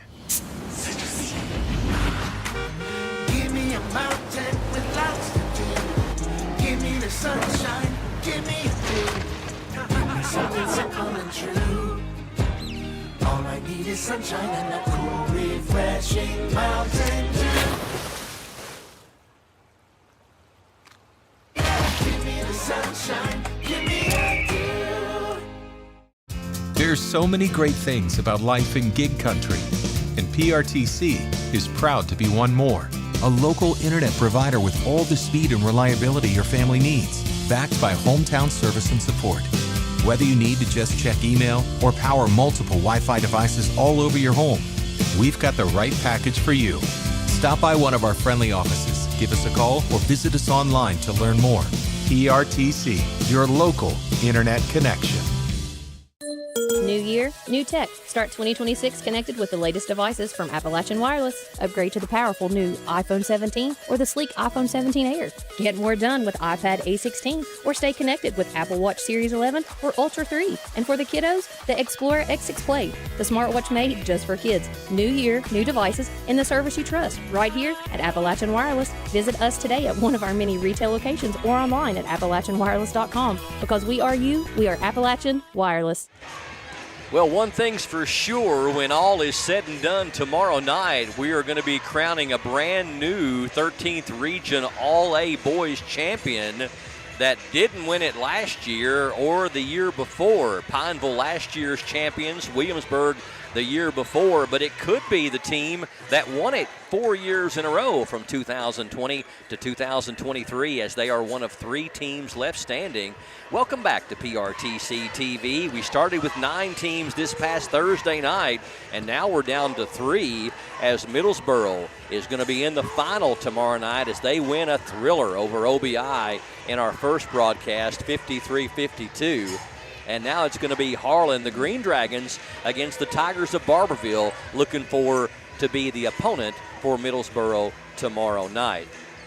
Harlan Green Dragons got here by knocking off Jackson County 80-65 on Saturday in the quarterfinals. Kobe No, the big man with a big afternoon, 28 points and 11 rebounds. Dylan Cox, also a great game, 21 points for Dylan, and Isaac Saylor rounded out the double-digit scoring with 14. Harlan Green Dragons from the 52nd District of the 13th Region, along with Bell County, Harlan County, and Middlesboro. Barbourville Tigers got here by winning their quarterfinal game by 14 over Pineville, 55-41. Freshman Carter Deaton came up big, 18 points to lead the charge. 4 3-pointers, Chase Wilder 13, Trace Wood with 10. They're from the 51st District of the 13th Region, alongside Pineville, Knox Central, and Lynn Camp. Both these teams have won 2 games in a row after losing 3 in a row. Harlan has a slightly better RPI. Leading scorers on the season. First for Harlan Independent, Kobe No averages 16 points and 7 rebounds. Saylor averages 10. He's made the most threes with 24. Barbourville led by senior Logan Stepp, averaging 17. King gets 8, and Wilder gets 8 per game. Coaches are Derek Akale in his 10th season. He won 4 straight All-A's, we mentioned, from 2020 to 2023. And Earl Owens, wouldn't you say that Coach Derek Akale, if you combine all his years together coaching girls and boys, even coached the girls and boys one year, what a brave and crazy individual he was for doing that. But he's one of the more veteran coaches in the 13th Region. I think he said about 25 years or so he's been coaching in Harlan. Yep. That's a long time. He and probably the longest would be Tony Petrosky. Yes. Corbin. And also, I was trying to go down the line here, some coaches that have been around, and that's probably it for the tenure would be Tony and then Derek from Harlan. And Derek has had some kids that could really play as well. He had a daughter and 2 sons. Does that sound right, that played for him? Yep. One was really good. The other one was a good player too, but the oldest son, I was trying to think of his first name. He went on and played college ball. Then his girl did too. The name escapes me. His best season was 2023 as far as wins and losses. Derek's team went 24-8 3 seasons ago. He's won 20 or more games 3 times. He has an overall win-loss record on the boys' side of 132 wins and 144 losses. Advanced further than any other team as far as the All-A in the past 20 years, back in 2022 when they won 2 at the state level and advanced on to the state semifinals 4 seasons ago. And, you know, you think about little Harlan Independent there in that 52nd district. You go back to 2008, and I think Hunter's got us a name for the player. Jordan. Yep, Jordan McCall. That's right. Remember it well now. But you think about Harlan Independent when you go back to 2007, 2008, when Cumberland and Everts and Kaywood was consolidated into Harlan County. That's only been 17, 18 years ago since that happened, and Harlan Independent went from competing against schools that were similar in size to being the smallest team, I'm thinking at that time, in the 52nd District. You know, you think about that from a Harlan perspective, that makes it tough to get out of that 52nd District. Most certainly, and you know, a team with a lot of tradition of winning has been the Green Dragons of Harlan, but yeah, you're right. When they redistrict and then they had the school consolidations, it made it real tough on them. Bell County and Harlan County, much bigger in enrollment than Harlan Independent and Middlesboro, I'm thinking. But Middlesboro bigger than Harlan Independent probably, wouldn't you think? Yep. Yeah. So on to the other side of Barbourville, Chris Taylor in his 5th season, he's 64 and 63 overall. You just get the vibe, don't you, when you talk to Chris Taylor and Derek Kale, that these guys are very much in the mental side of things, especially Chris Taylor, in that he is trying to be a chess master out there, and he certainly was on Saturday against Pineville, a game that a lot of people thought was a flip of the coin game and maybe slightly over to the Pineville side because of all the shooters they had, but he had his Tigers under control all night long against the Mountain Lions. Yeah, he really did. And, you know, Chris Taylor is a top of coach, and, you know, you're going to get a great defensive effort from Barbourville from start to finish. And what I like about the Tigers of Barbourville, it's a no-thought process. It's so robotic. That's the way they come out. They play. You know what you're going to get. The boys know what to do almost instantly. I mean, it's not something they have to sit and think about, especially on the defensive side of the basketball. They know there's spots on the floor where they should be at all times. And the thing they do, or they did do that we watched, they communicate together. Tonight may be a different story, but prior to tonight's contest, they're a real communicated basketball bunch of kids. They talk to each other out there, and that's what it takes. His best season, Chris Taylor, with Barbourville was 2023.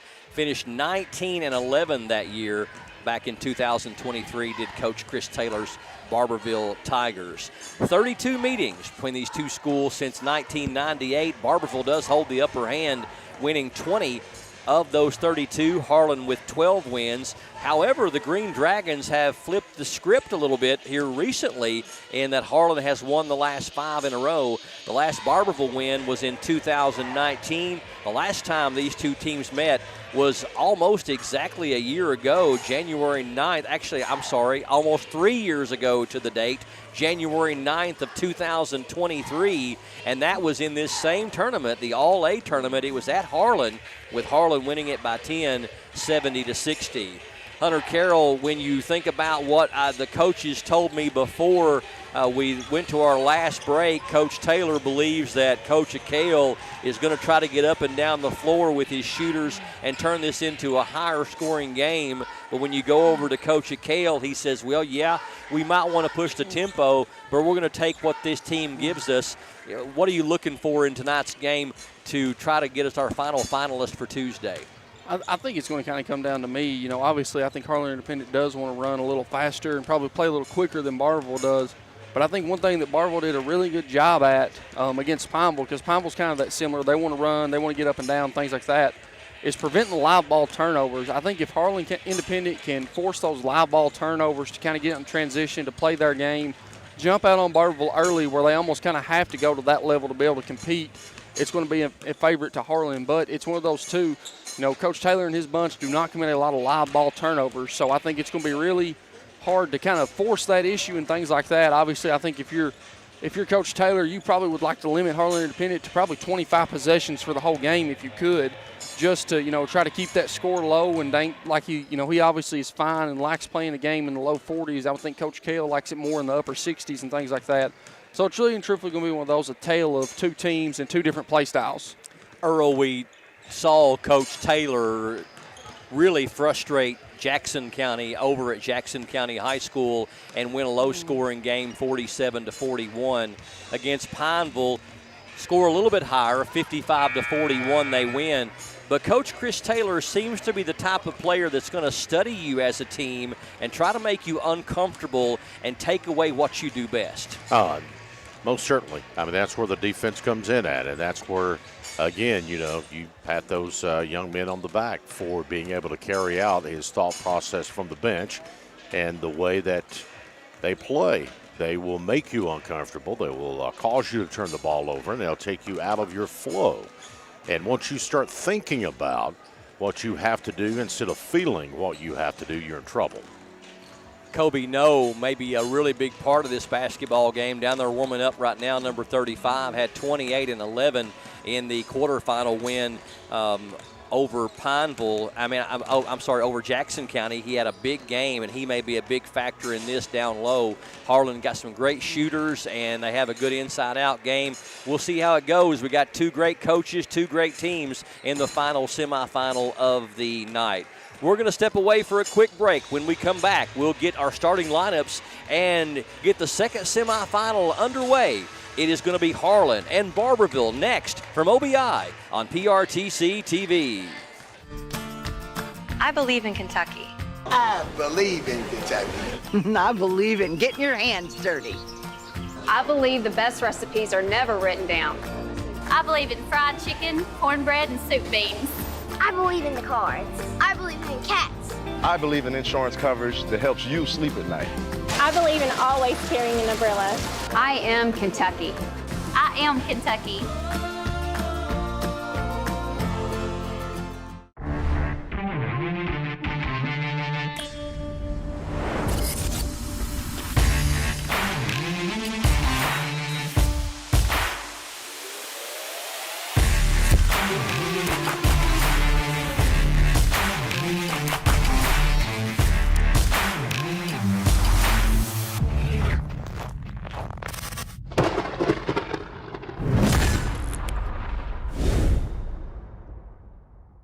The best furniture sale of the new year is happening now at Kimber Home Furnishings. It's our first big event of 2026. We've got super low sale prices store-wide at Kimber's. On top of that, take your choice of an extra 10% off the lowest marked sale price on everything you buy, and up to 1 full year interest-free, or up to 5 full years interest-free. Only at Kimber's. Kimber makes it home.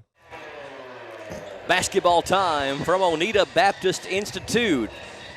Championship game on the line, as we've already got one finalist set, and that's Middlesboro in thrilling fashion over OBI, 53-52. Now it's going to be down to Barbourville or Harlan for the final spot here on PRTC TV. A huge thank you to Frank Stratton, Tony Hall, Larry Allen Gritton, all this great group here at OBI. Angie Gritton, Larry's wife, just a woman that is so classy and is a great Christian lady. Hadn't got a chance to talk to her since we came over here, but just a class act group of people up here at OBI that do a great job hosting these tournaments.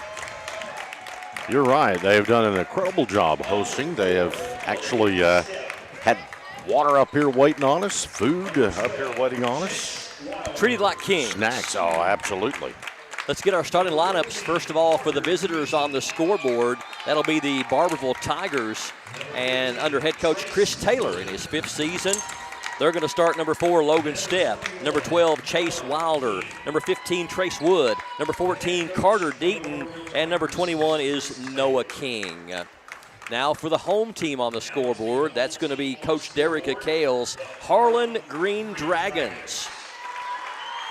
Harlan on the year coming in at 5-8. They're going to start number 2. That is Jackson Perry. Also number 3 is Isaac Saylor. Number 10 is Dylan Cox. Number 12 is Ethan Huff, and number 35 is Kobe No. Barbourville at 4-7. Mentioned the Green Dragons at 5-8. Harlan has won 4 All-A 13th Region titles in the last 20 years, all 4 of them in a row from 2020 to 2023.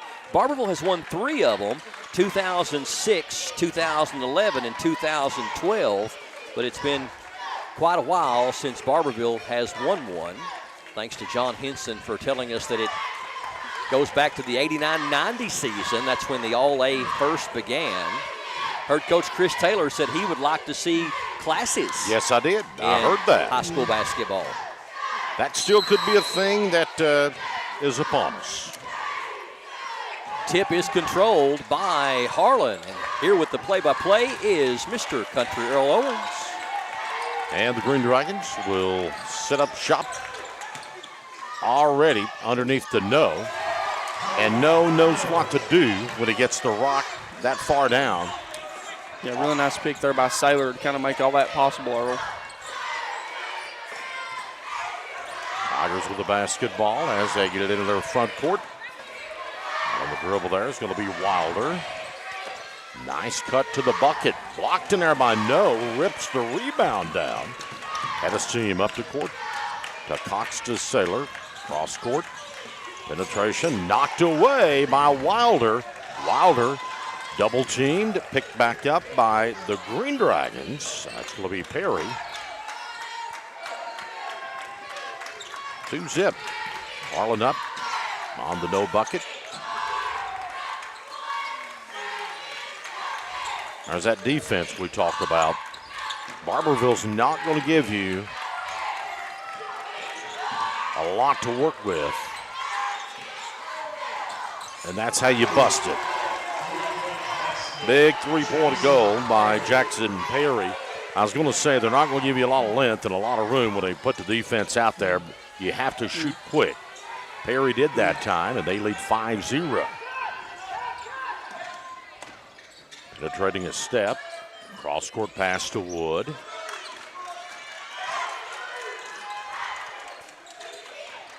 They didn't elect to take the three there.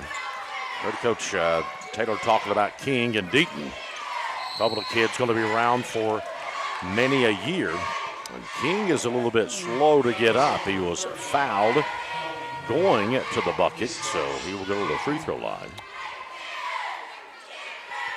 No, with a huge game for Harlan in the quarterfinal, 28 points and 11 rebounds. He was our Advent Health of Manchester Pulse Player of the game. Now they're going to say not shooting, so Step will put the ball in play to Deaton. Deaton gets the ball in the hands of King now. 5-0. Nearly 2 minutes, and we'll have another foul. It's going to be called on Harlan. They whistle that one on Ethan Huff.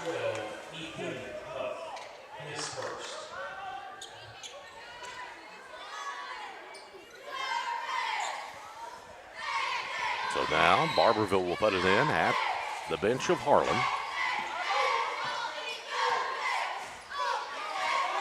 Wilder starts the offense for his Tigers.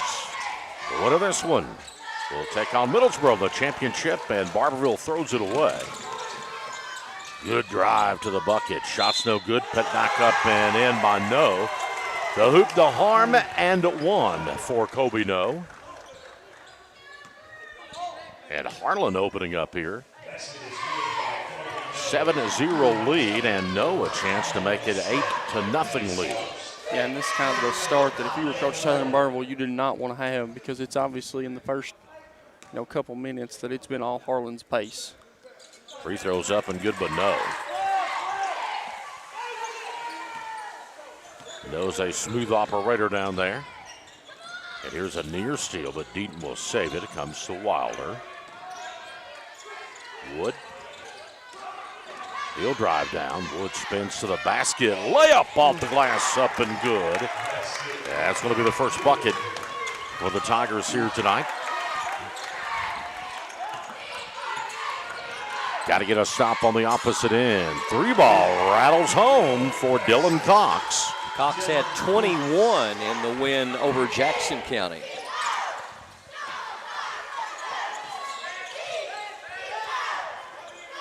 Wilder right down the lane, lost a handle on it, picked up by Harlan, a near foul.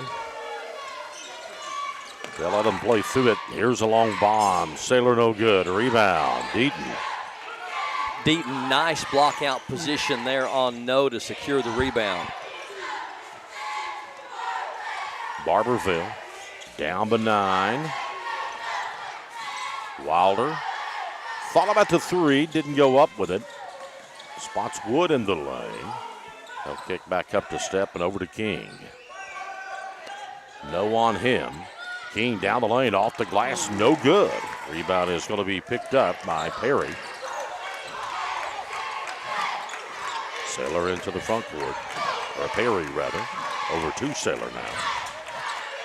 Approaching the midway point of quarter number 1, a 9-point Harlan lead. They have the ball. Long three. That one overshot. Rebound. Off and running is Wilder. And I'll tell you what about Harlan getting down to poke the ball away and end up with a steal? 3-ball, corner pocket, no good. Rebound, scooped up by Wood.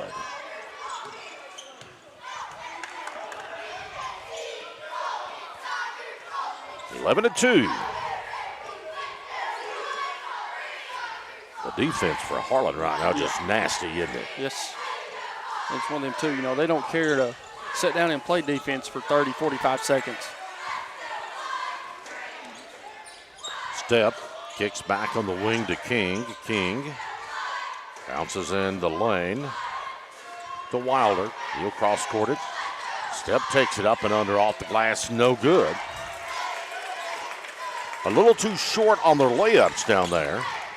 Yeah, and that's twice. Kind of two bunnies that they've missed. The reversal no good, and we have a ping pong ball down there. Now set to go off of Harlan back over to Barbourville.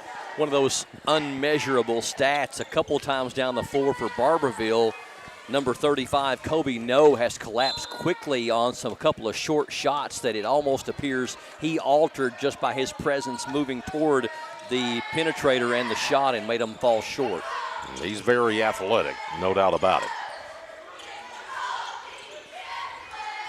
Barbourville just needs a shot to fall. Wilder will spin on the baseline. Wood gets it now. Trace Wood spins, but step's going to be called. Ian Ross checked in a moment ago for Barbourville, and number 4 for Harlan, Legend Mims checking in. Timeout, Barbourville, 32nd timeout as a Legend comes on the floor.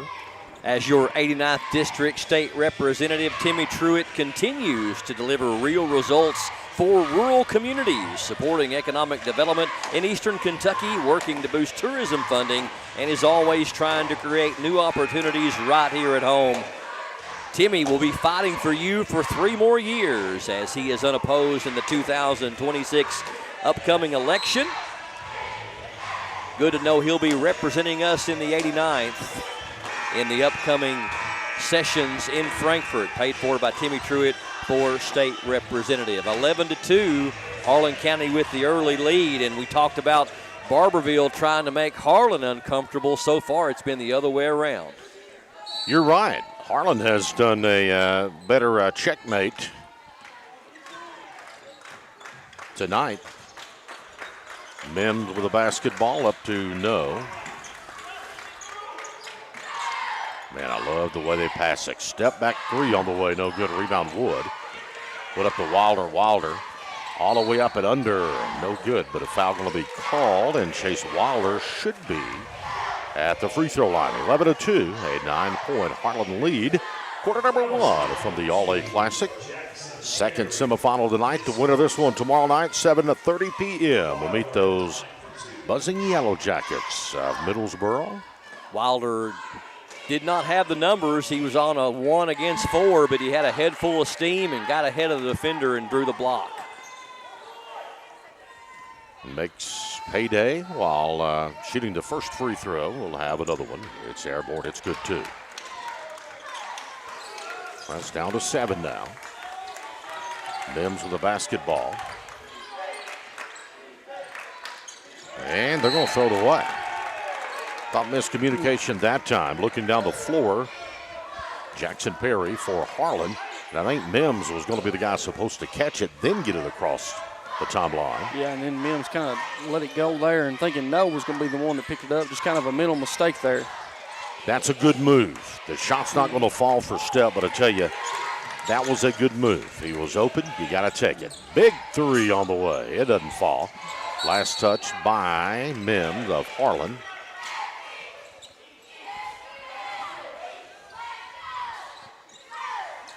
Mike Ashurst, Paul Nicholson, Jeff Ely out there on the floor. You know, Ashurst has had more years than I've gotten, and I've gotten 36 years. I'd say Mike is working on probably 40 years high school basketball. I can remember Paul and Ely both coming into the 13th region as officials. I remember the team was Mike Ashurst, Charlie Kirk, and old Dozier. I don't know what happened to Big Dozier.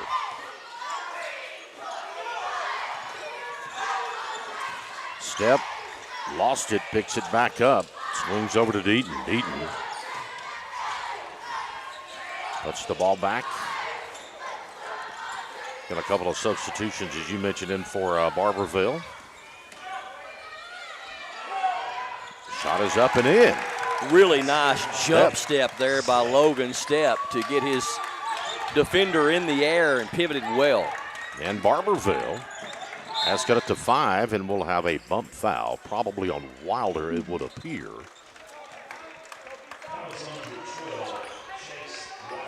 That's going to be team foul number 2. On Barbourville, Harlan has committed 3. Perry will put the ball in play. Comes into Mim. Wow, that's a charge. When the shoulder goes down. Especially with Mims with such the big size advantage that he's had. Yep. When a shoulder drops, it goes opposite direction more times than not. And Barbourville a chance to chisel a little bit more into the advantage of Harlan right now. Wilder, patiently. Gets the ball to Wood. Wood sees an opening down the lane. Reversal up and in by Wood. Barbourville 6 unanswered since trailing by 9. Lead down to 3. Oh, it's going to try to alley-oop it up to no. It didn't work out, but Kobe is going to be fouled. He will be at the free throw line.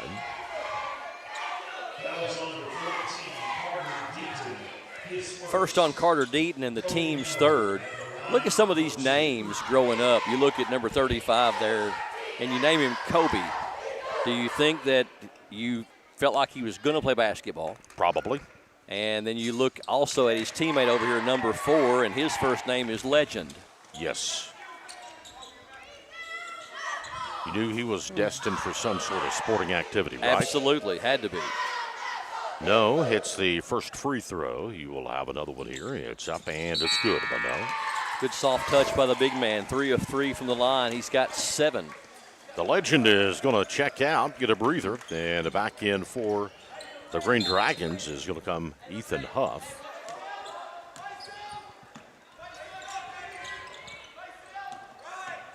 Woods gets across midcourt. You got to love Harlan's communication. I mean, Kobe yelling at his players all the way back and then press, just talking on defense. It's something Coach Kell's got to love.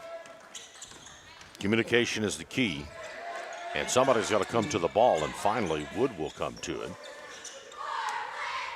Before the 5-second count on Wilder. 16 seconds, clock winding. 13-8. Harlan.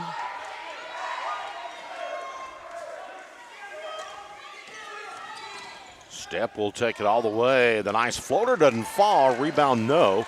No will have a Hail Mary and a good save by Justin Lakes down there. The man, our legend, makes the save. One frame down, 3 to go. 13-8. It's Harlan, PRTC TV. Got a passion for sports cards? So do Brian and Joey at Sand Gap Sports Cards in Annville. With over 30 years of collecting experience, they know how to score you the best deals. Catch their weekly Facebook Live shows for great cards, awesome memorabilia, and tons of fun. Check out their page for store hours and get in the game at Sand Gap Sports Cards. New phones, new tablets, new gaming systems. Christmas was great until everything tried to connect to your Wi-Fi at once. If your internet can't keep up, it's time to upgrade. PRTC Broadband delivers the speed and reliability your home needs. Whether it's streaming, gaming, working from home, or all of it at the same time, don't let slow internet ruin your new tech. Contact PRTC to sign up for or upgrade your broadband today. Harlan County make that Harlan Independent, led by as many as 9 in that first quarter. It was 11-2 at one point. Barbourville answers with 6 of the final 8 points in the quarter and trims that 9-point lead down to 5. As we start the second quarter, Green Dragons 13, Barbourville 8 here on PRTC TV. Middlesboro awaiting the winner of this one to determine who represents the 13th region in Owensboro next week at the 13th Region All-A-State Tournament. Let's find out how we're going to get there. Second quarter action starting now. Barbourville with the ball and with the call. Here's Earl. Wood will toss into Wilder. And the Tigers a chance here to get it to 3, maybe 2. Step, good penetration. Drop back shots up, no good. No, had it, lost it. And they're going to say it was off of Wood, so the ball will come back over to Harlan.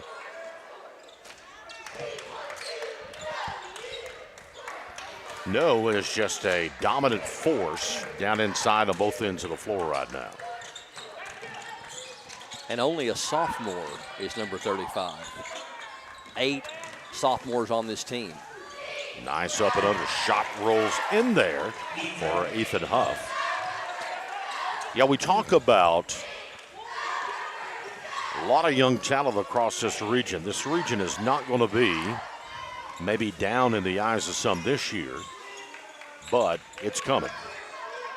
You're going to have 7, 8 teams a chance to win. Good block. We'll set out of bounds. Isaac Saylor there. Saylor out, Legend back in. Mims checks into the contest once again.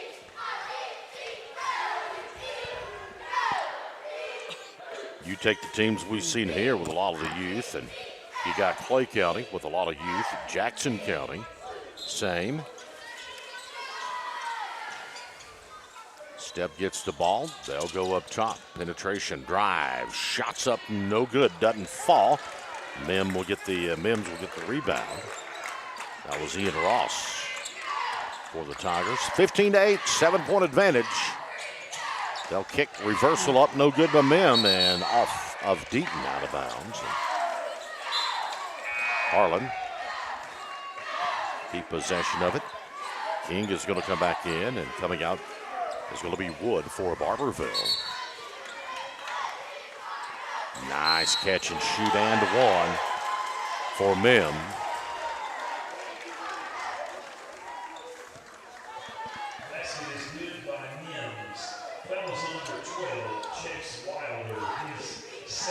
Wilder becomes the first Tiger, actually first player in the game with 2 fouls.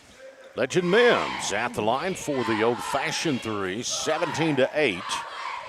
He can push it to a double-digit lead for his Green Dragons. Shot is up and he, nope, rolled off there. Juggled around rim to rim, thought it was going to flush on down, but popped back out. Wilder, down the lane he goes. Wilder. Do the contact, shots no good, rebound. Green Dragons off and running carry with the ball.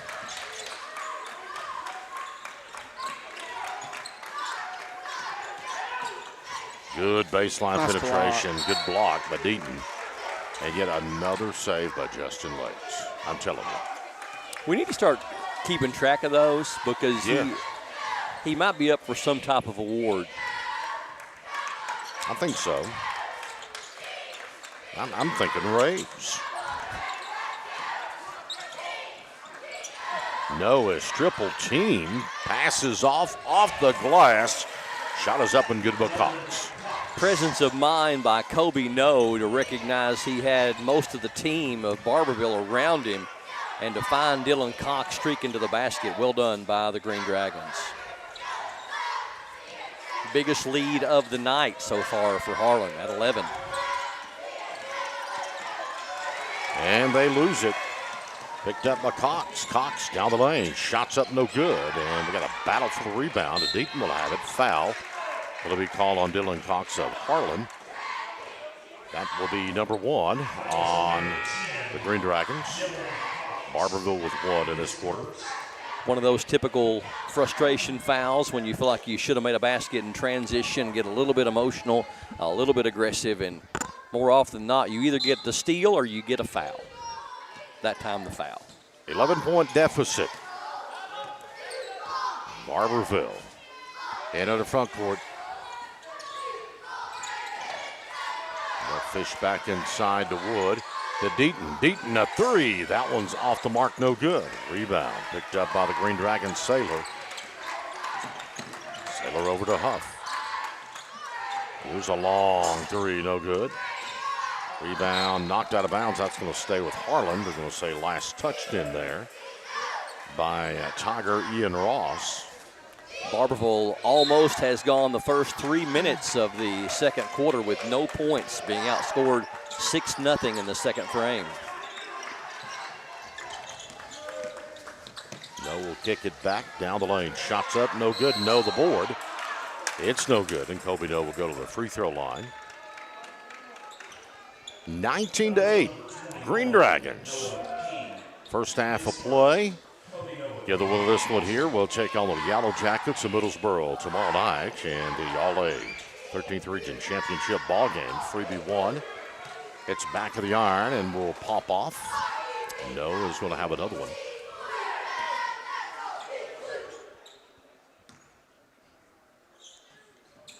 Second one up, it's good by No. No 4 of 5 from the line. He leads all scorers with 8. Matter of fact, he has as many as Barbourville. Wood over to Deaton. Deaton catch and shoot. No, it's off. Rebound, no. Well, point advantage, and Harlan trying to play tack on. Approaching midway through the second quarter.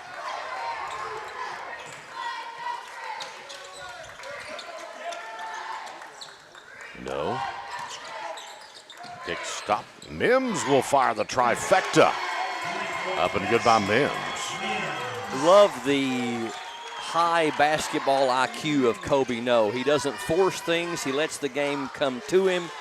Saw the double team coming, found the open man for the top of the key three by Mims. Deaton will get the ball back in the hands of Ross. King with it now. King, a step back three. That one out of bounds.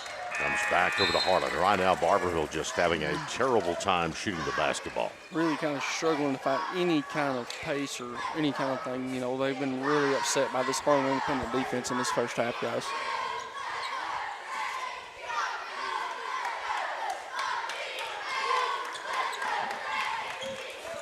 Fox with the ball into the front court. Looking one-on-one against Step.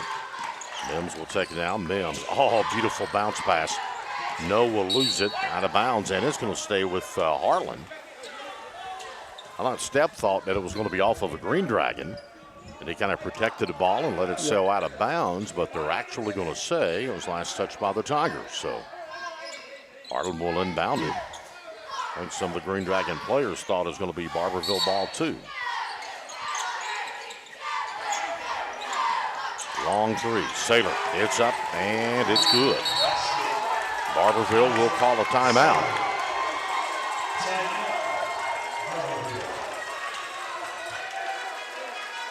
Full time, nope, 30. 30-second timeout. We'll keep it right here. First National Bank of Manchester is all the bank you'll ever need.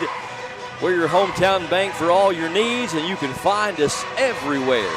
Large enough to serve you well, we're small enough to care. When you call on us, you'll find we'll be a friend indeed. That's why First National Bank of Manchester is truly all the bank you'll ever need. Locations in Lexington, Harlan, Manchester, and London, serving you since 1905. Harlan Independent on a 15-0 run since the final minute of the first quarter. Barbourville starting to dig a hole that may be hard for them to get out of. They trail by 18, 26-8, with 3:37 left here in the second quarter on PRTC TV. And back with all the play-by-play action is our CEO, Country Earl Owens. Trace Wood looks, finally gets the ball in play. Wilder will come the length of the floor, back over to Wood now. I thought he was going to take it on up on that left side. Step with it now. Nice cut to the bucket. Wood high off the glass, no good. And Harlan has just went to war on the boards in his first half. Yeah, they have really, that length seems to really have bothered Barbourville so far. Mims with it. Huff. Sailor. Three, nope. Rebound by No. Kobe No. Goes up and one for no. Wow. And I'm telling you what, talking about a kid that has brought his lunchbox to work with him, Kobe knows that guy right now in this first half for these Green Dragons. Double figures for no. King picks up his second and the team's second.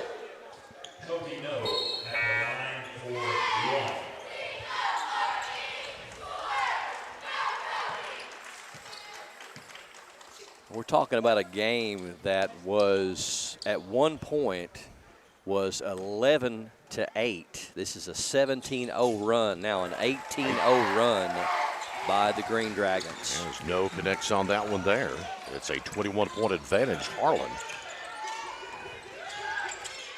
Deflected ball on the opposite end. It's really going to be interesting to see, guys, what Chris Taylor does at halftime with this group. I know he's frustrated that Coach Akale's team has kept them out of sorts the whole game, but you know he's going to make some dramatic adjustments at halftime. Shot is up by Gross, who has checked in. That one won't fall. They got Gross in for some more length. Harlan coming opposite direction. Mims down the lane, off the glass, up and good. Quick cut on the left baseline, and Mims will lay it in. Mims with 7 all here in the second quarter. Wilder with the basketball.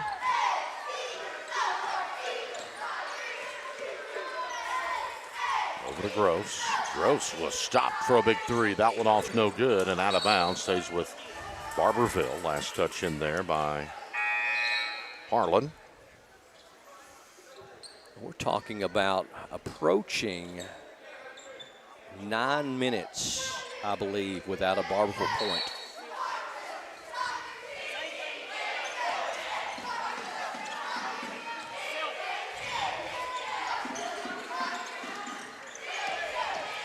Wood. Pocket is picked, but a foul is going to be called. That's just a second foul on the Green Dragons. Second personal on Huff. He becomes the first Green Dragon with 2. King and Wilder have 2 apiece for Barbourville here in the first half.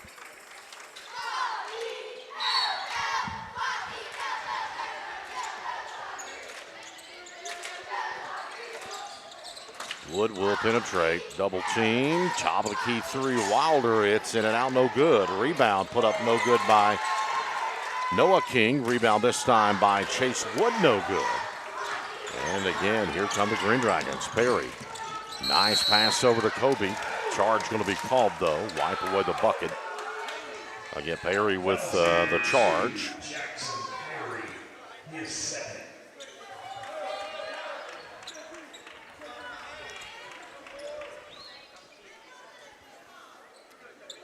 The run still is active. It is a 20-0 run by the Green Dragons. And you just got to tip your hat to the Green Dragons. Coach Akale, you know, he talked about that in the pregame with you, about how he kind of lets his kids dictate the flow of the ball game. And, man, once it got rolling, you talking about an avalanche. That's what it's been here for Barbourville. Green Dragons defense has been exceptional. Eli No in there, by the way, number 23 for Harlan.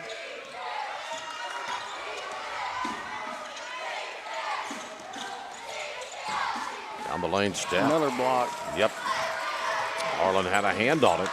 Perry up the court. Cox over to Mims. Mims to Eli. They pass, a big 3 on the way, no good. Mims over the back of King. I think Mims kind of knew at that time. He says, okay. Yep. No fight, no anything like that. Just kind of looked over at Coach Akale, knew what was coming. Yep. Kobe No going to check back in for Mims. Mims, a nice second quarter, leads his team in the second period with 7. If you're Barbourville guys with under a minute to go, you really need a bucket to get into double figures. If nothing else than just a moral victory here in this first half. That's going to be in. Oh, man, that missed it. And what a play. Yes. What a play by Harlan. I mean, my goodness. Isaac Saylor. Saylor done an incredible job getting that ball before he was called for steps or anybody else could have picked his pocket. Perry with it. Wood will take him defensively. Down to 23 seconds in Harlan. The count is on, and Perry is going to have to break it, but a timeout's going to be called by Derek Acal. And we'll see if it's a full or a 30. Just a 30 with 19.1 second remaining. You talk about demoralizing, though, if you're on this Barbourville Tiger squad. Really frustrated Pineville all night long on Saturday or all afternoon long. And then come in here tonight and Barbourville, Harlan has the ball with 19 seconds left. There is a high likelihood, gentlemen, that not only are you going to the locker room and you scored 8 points of offense, but you went an entire 8 minutes in the second quarter and have not scored. That hurts. You're right. Yeah, it's just a very, it's all kind of credit to Harlan Independent, that just their toughness, and done a really good job. One of the first teams, guys, that I've ever seen that has got Barbourville out of their pace of play. And it really, to me, it kind of boils down to that very first 4 minutes. Harlan kind of jumped out on them early and kind of forced their hand. And right now, Barbourville, if Harlan scores this one, they're only going to be 4 or 5 points away from a running clock. Here's a long three. It's up and good. And that is the half, 34-8. So it is a 9 points away from a running clock. And Barbourville, Coach Chris Taylor has to go to the locker room and find some sort of answer to get some points on the board. And they got to do it in a hurry to begin the third quarter. At the half, it's all Harlan, 34-8, PRTC TV. Ding dong. Mountain Dude? The mountain is calling. Give me a mountain with lots to do. Give me the sunshine. Give me a dream. Something simple and true. All I need is sunshine and a cool, refreshing Mountain Dew. Give me the sunshine. Give me a dew. Hey, it's Kristen from Appalachian Wireless. We're local. We own the network, service the network, and guess what? We know our network. Saving money? We make that easy. Share and save by referring a friend. Switch today and save. Or do you just want to try us out? Try our free eSIM trial today. Deals on new phones with lots of ways to start saving. Your wallet will even thank us later. This isn't a new game for us. It's the long game for us, and we're here to make sure that you stay connected. Visit us in one of our many retail locations or online at AppalachianWireless.com. Because we are you, we're Appalachian Wireless. I believe in Kentucky. I believe in Kentucky. I believe the good guys win. I believe in cops and firefighters. I believe in lending a helping hand. I believe tough times make strong people. I believe in insurance that's there in good weather and bad. I believe in sticking together. I am Kentucky. I am Kentucky. I am Kentucky. The best furniture sale of the new year is happening now at Kemper Home Furnishings. It's our first big event of 2026. We've got super low sale prices store-wide at Kemper's. On top of that, take your choice of an extra 10% off the lowest marked sale price on everything you buy, and up to 1 full year interest-free, or up to 5 full years interest-free. Only at Kemper's. Kemper makes it home. Well, Harlan Independent has a run going that is actually stretching across more than a full quarter of basketball. If I'm not sorely mistaken, the run right now is a 23-0 run since the score was 11-8 back in the first quarter. It's either a 23-0 run or a 21-0 run. I think it's 23. You think it's 23? Was it 11-8 at one point? Yes, because they cut it to 3, because in the back of my head, mentally, I was thinking, like, if you're Barbourville, you got to be tickled to death. You're only down 3. And no doubt. And they haven't scored since. And then the wheels kind of fell off the track. The wheels on the bus are no longer going round and round for Barbourville here in this first half. Harlan Independent 34, the Barbourville Tigers 8. And yes, you are looking at a halftime score here on PRTC TV. What numbers there are for Barbourville and Harlan Independent, let's get inside those numbers. It's time for Hunter at the half. Start with Barbourville's individual, Brian. Number 15, Trace Wood, led the way with 4, followed by 2 from Logan Stepp and 2 from Chase Wilder. If you go over to the Harlan Independent side, that Kobe Knoll led all scores with 11 points, 7 rebounds. Number 4, Legend Mimes with 7. Number 3, Isaac Saylor with 6. Number 10, Dylan Cox with 5. Number 2, Jackson Perry with 3. And they were rounded out by number 12, Ethan Huff with 2. If you go to the team stats, Harlan Independent was 7 of 13 for 54% from 2, compared to Barbourville's 3 of 18 for 17%. Barbourville did not make a 3 in that first half, going 0 of 5, compared to Harlan Independent's 5 of 14 for 36%. Harlan Independent was 5 of 7 for 71% from the free throw line, compared to Barbourville's 2 of 2 for 100%. Barbourville had 18 rebounds compared to Harlan Independent's 21. Harlan Independent with 2 turnovers compared to Barbourville's 7.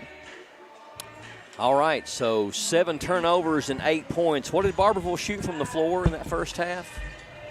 I think he's already got his headset off. It wasn't good. They had a difficult go. And, you know, it's one of those things, Earl, when you think about, down to only 8 points there in that first half, and your coach Chris Taylor, a guy that's been doing this for a while, and he's seen some rough games and some rough results.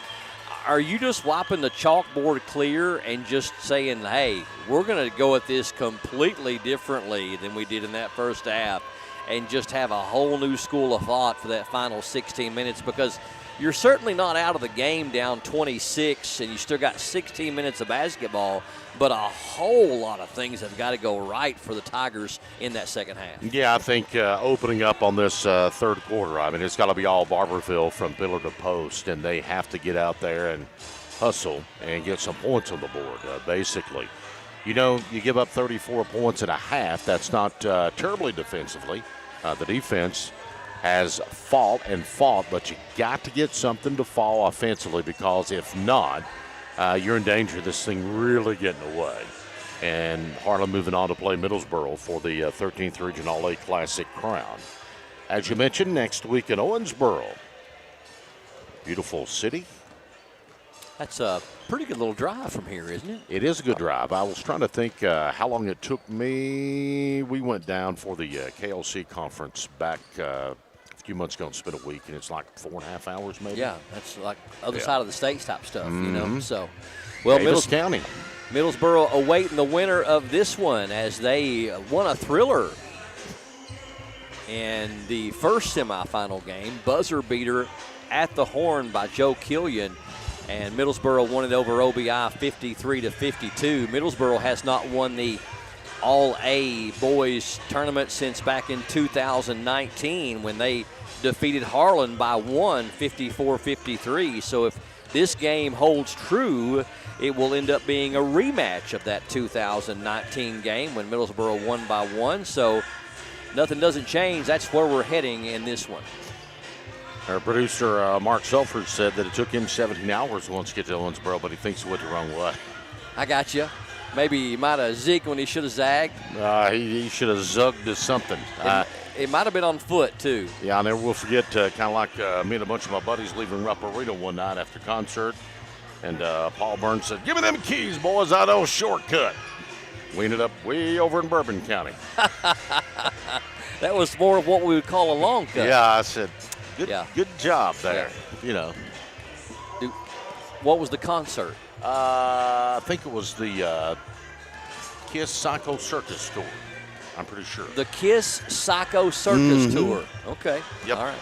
All right, so we got less than 3 minutes away from the start of the second half. Don't forget tomorrow night, 7 o'clock tip for the championship game between Middlesboro and the winner of this one. We'll have it for you on PRTC TV. We'll take a break, come back, third quarter straight ahead. Harlan in the driver's seat, 34-8 over Barbourville on PRTC TV.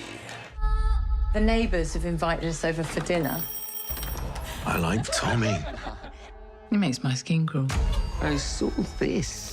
Who killed Susie Bissett? Do they know who did it? You got a problem with me, pal? There's been a body found in the woods. Everything is under control.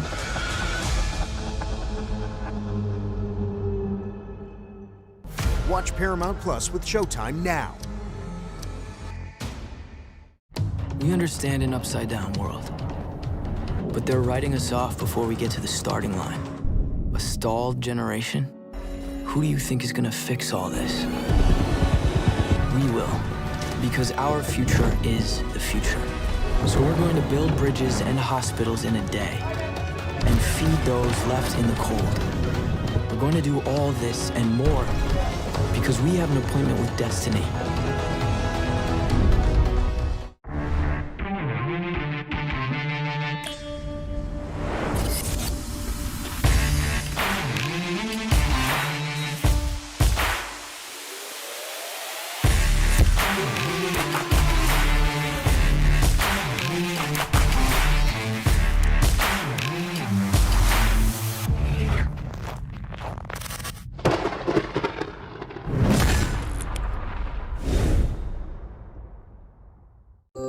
As your local Touchstone Energy Cooperative, we wear many hats.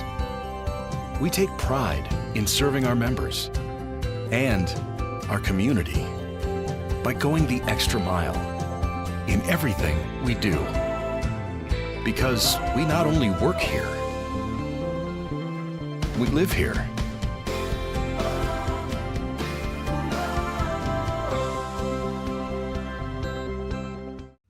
I'm past Dick Fred.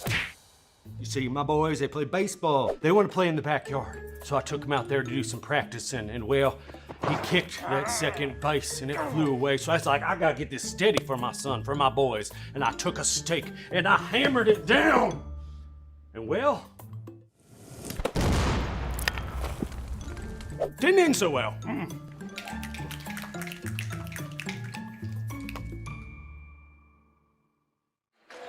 Welcome back to Sparks Gymnasium on the campus of Oneida Baptist Institute on PRTC TV. Second half of the second semifinal here from OBI. Harlan Independent in charge, 34-8 over Barbourville. They got the first possession, shot is blocked, and for the call, let's go back to Earl Owens. And a loose ball on the floor, and we'll have a tie-up, and Barbourville's going to get it out of the tie-up. So the Tigers make that stop. They'll get the basketball, and let's see if they can muster up anything offensively to get themselves back into this one here. I want to say it was the final minute or two of the first quarter since they've scored. And I think it's one of them, too, at this point. You're Barbourville. You don't worry about the score. You just worry about playing hard and being you and executing to the best of your abilities. Like that. I'll tell you what, that was hunger right there for Logan Stepp. Follow his shot, got the offensive rebound to back up and in. That's the way you want to start that. Yep, and that was one of the, I feel like the few times in this game that I feel like Barbourville was the aggressor. I feel like that all that first half, Harlan Independent was the aggressor. Logan Stepp, the only senior that's on the roster right now for Barbourville, playing like a senior right there. Tapped away from behind by Wilder. It will remain with the Green Dragons. 24-point advantage for Harlan. They have the basketball underneath their own bucket. Ethan Fisher was the leading scorer back from last year's team, but got injured in the Richie Farmer Showcase. Big three there by Saylor. And that was a big three. You said big three. That's one of those kind of take the air out of it. On the floor and out of bounds, and I'm going to give that back to Barbourville. I think initially Isaac Saylor said, oh, come on, man, it was a tie-up. But nah, he was on the floor before really being tied up. Or out of bounds, I think. Not on the floor, but out of bounds. And I think it's one of those, too, if any part of your body's out of bounds, it's instantly, off you. Yep. Even if you are tied up. Officials seem to get a kick out of that one. Light-hearted moment. Wood down the lane. Got caught up in traffic. Will kick to Waller for three. No good. King the board, and King is going to be fouled out on the floor. That will be first foul on either team in the third quarter of play. So they will get it back. Barbourville will maintain possession of it. Perry becomes the first player on either team with 3 fouls as he picks up his third.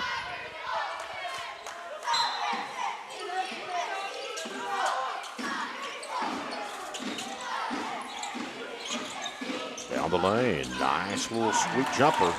Wilder. And then you got to love the effort there by Wilder. Absolutely. Then you got Harlan Independent want a timeout. Yeah. 30. They were coming down the, I don't know if one official knew the timeout had been called or not.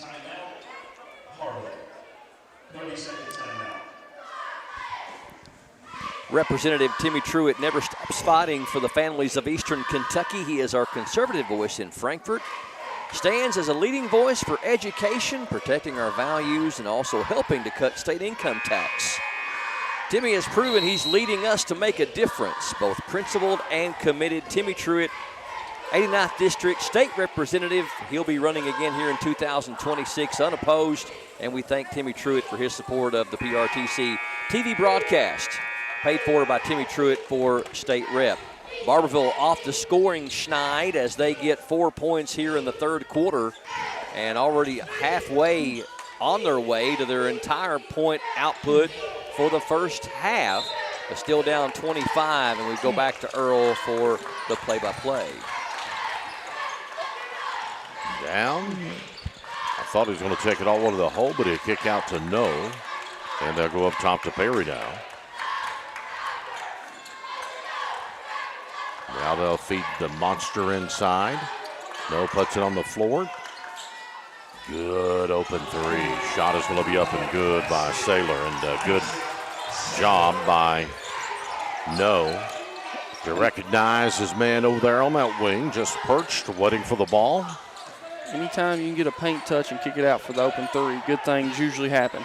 28-point lead for the Green Dragons. Off the last shot is going to be up and good by Woods. Woods got 6 to lead the Tigers. Boom. Another big one.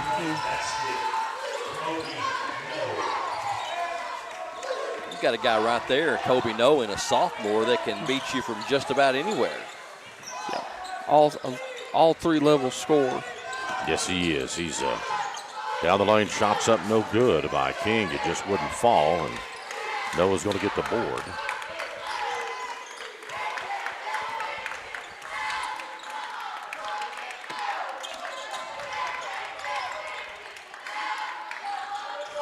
Nice give and go. Foul is going to be called. Shots no good, but good communication that time from Perry to Cox. And Cox to middle of the free throw line. And he can make it a 31-point lead if he sinks both of these. I'm just really, though, blown away by how smart number 35, Kobe Noe, is playing in this game tonight and also in the quarterfinal game. He just doesn't make mental mistakes. Another great feed down there to Cox for the layup down low. Steps out, hits the three from the corner, just playing really smart basketball. He does a really nice job at facilitating as well.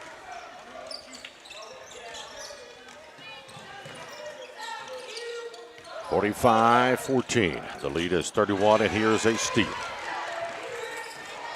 Once the Mercer rule becomes in effect at 35, it will remain the rest of the way. Harlan.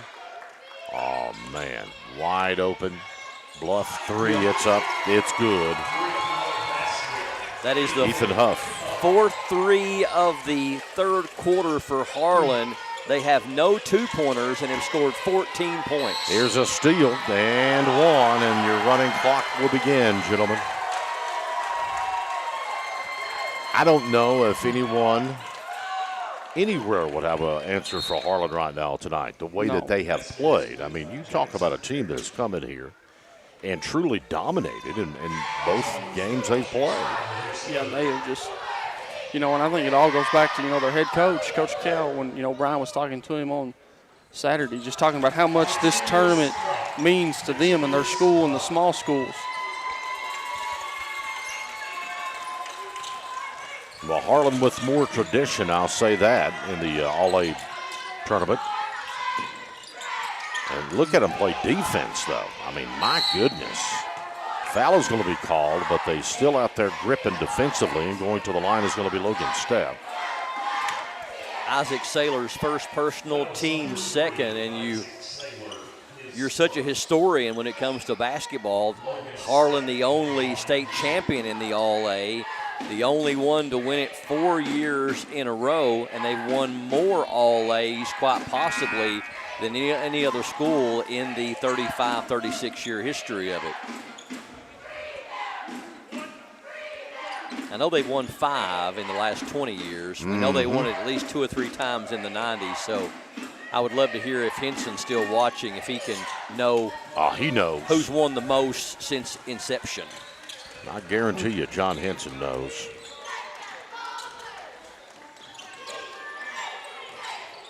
Kick the ball, and it'll stay with Harlan. Got number 10 checking in for the first time for Barbourville. Junior Cole.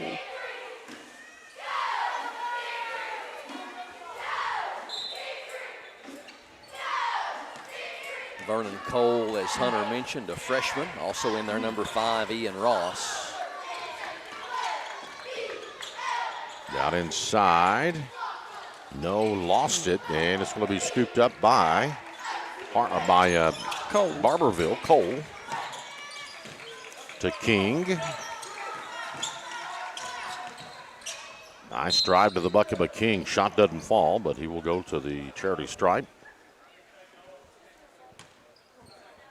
Going to go against Kobe No, his second and the team's third.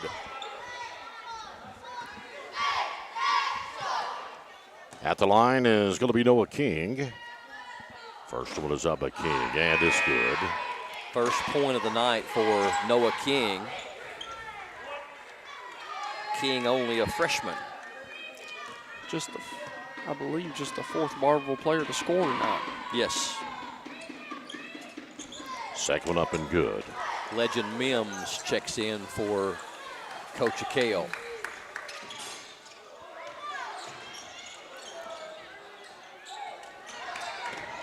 And they lose it. King will come out with it. 2:08 left here in the third quarter of play. Here's a long one by King, rattling off. Rebound by No. No into the hands of Cox. And Cox will get it up the floor to Huff. Mims with a corner to No. No will put it on the floor, drive a little with it, get it back over to Huff, and up top to Cox.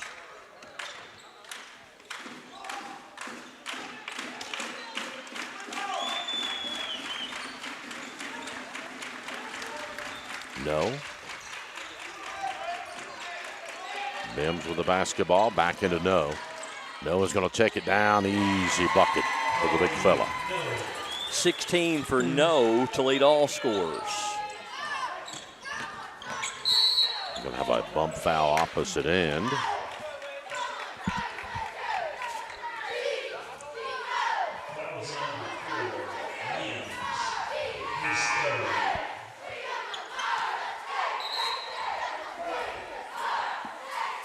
Got number 0, Sizemore checking in for Barbourville, replacing Woods. I think Coach Saylor just trying to get some fresh bodies in and see what can happen. King really taking charge. It's up no good, but a foul is going to be called, and King will go back to the free throw line. He'll shoot these free throws, and that might do it for the quarter here.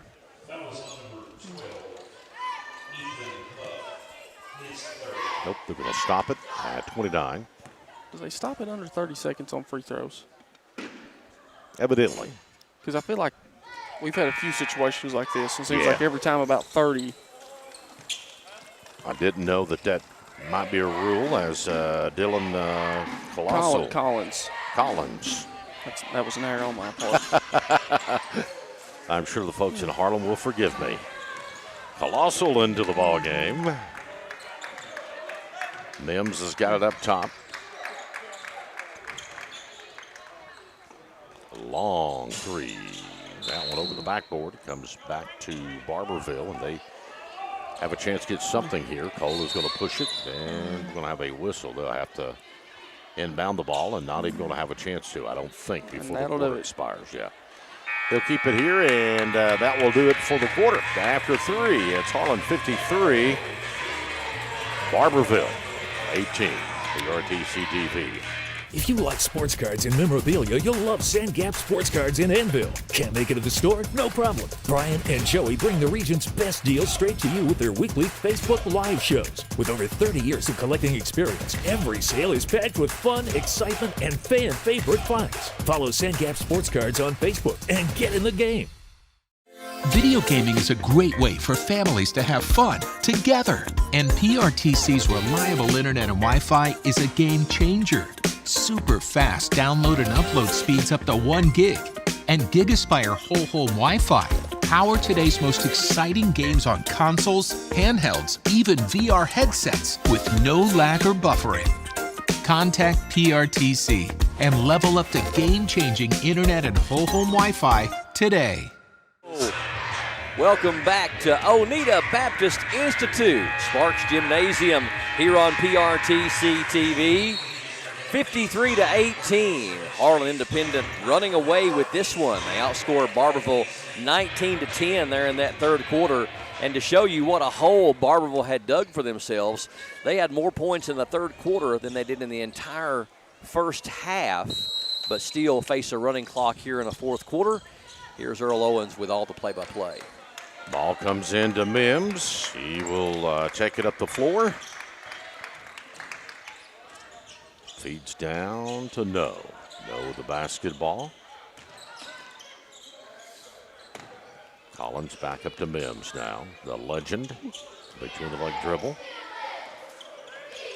Certainly looks like at this point that we're going to have a repeat of the 2019 final between Middlesboro and Harlan, that Middlesboro won by 1 point, 54-53. You know, 52nd District Showdown too, correct? Correct. That's going to sail out of bounds, and they'll give the ball back to Barbourville. I believe number 32 there for Barbourville, Landon Gross, had a block there on Kobe No. Yes.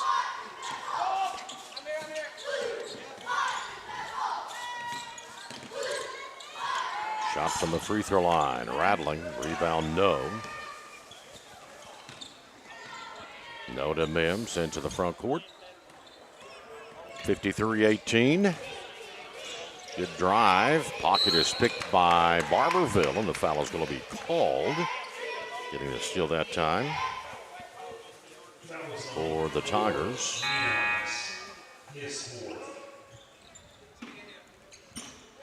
42, Caden Mefford going to check in for Harlan.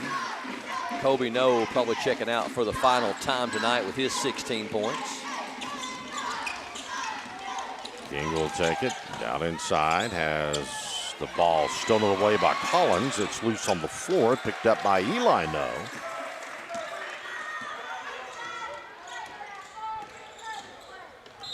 And Eli is going to be fouled.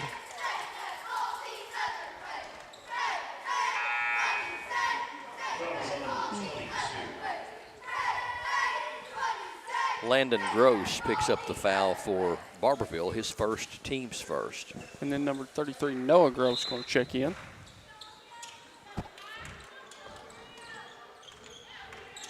Spin move by No, and they'll say a charge.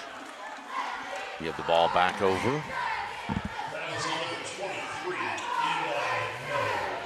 Should be a great final tomorrow night. Tip-off is set for 7 o'clock tomorrow night, right back here at OBI, as Harlan and Middlesboro will duke it out for the 13th Region All-A crown. And those two teams have already played once, and I believe it was a barn burner then, too. Big three is up and good. Sizemore will nail that one. Well, in Breathitt County, congratulations to Breathitt. They were the All-A 14th Region Boys Champion. That was what, last night? I believe so. Yesterday afternoon, yeah. I think they played that over to Alice Floyd, if I'm not mistaken. Yes. Got to talk to Coach Blake from Buckhorn when we were over covering them, and he kind of gave us a rundown of how they do their All-A. And I believe the semifinals and the championship game were played at Alice Lloyd. Well, Breathitt County had beat Hazard the day earlier and then beat John Noble and Leslie County yesterday by 2. Eli, no. Actually, Sunday was the 14th Region Boys All-A Final. Yeah. At June Buchanan, they said. I think it was at Alice Lloyd.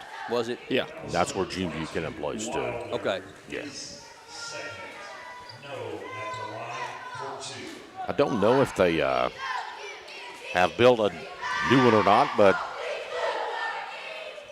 Hunter won't remember, but I'm sure Brian will. His nose free throw is no good. But Grady Nutt, the preacher on Hee Haw. Oh, yeah. Well, I remember Grady Nutt well. The gymnasium at Alice Lloyd is the Grady Nutt Center. He donated the money to have the gymnasium constructed. Also was a Christian comedian. Yes, he Grady was. Nutt was. And very funny, very funny. When I was in radio full time, we used to play his comedy bits on our Friday Funny segment. He was hilarious. He was hilarious. He and Jerry Clower. Yep. Someone was in the lane too early, and Eli No got another shot.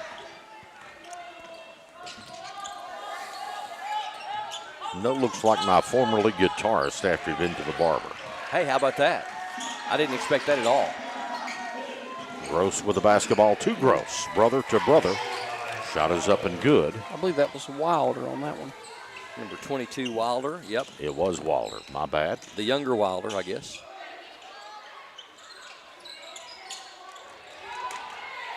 It's loose. We'll have a tie-up. They have a Chase Wilder and a Carson Wilder, and that was Carson Wilder, I believe. Then we have 2 Gross brothers on Barbourville squad. Look over in the stands there and see their daddy David, old classmate of mine back in the day.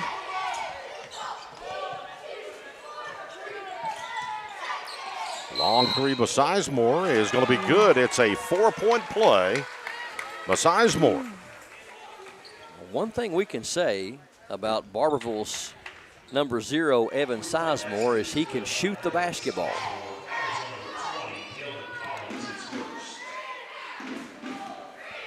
With a 4-point play by Sizemore.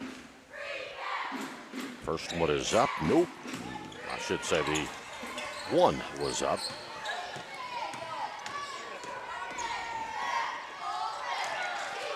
Nice feed down the lane. Shot's no good. A rebound, Tigers. Harlan and Middlesboro. 7 o'clock tomorrow night.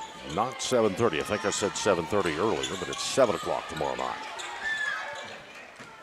Inside. Shot is up, no good. Gross going to be fouled and will be at the line.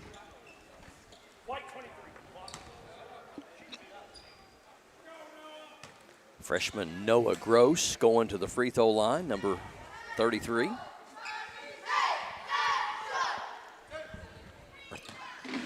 First one as he gets ready to shoot. It's up and good by Noah.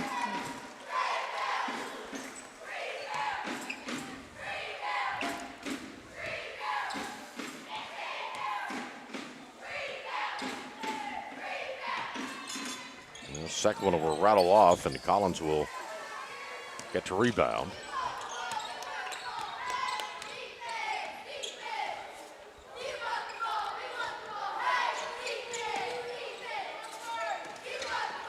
Oh, nice feed down inside.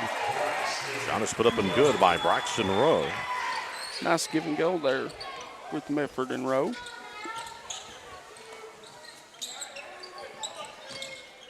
Sizemore, big 3 this one, going to miss everything. And Medford had the rebound, but is poked out of his hands out of bounds. Coming back over to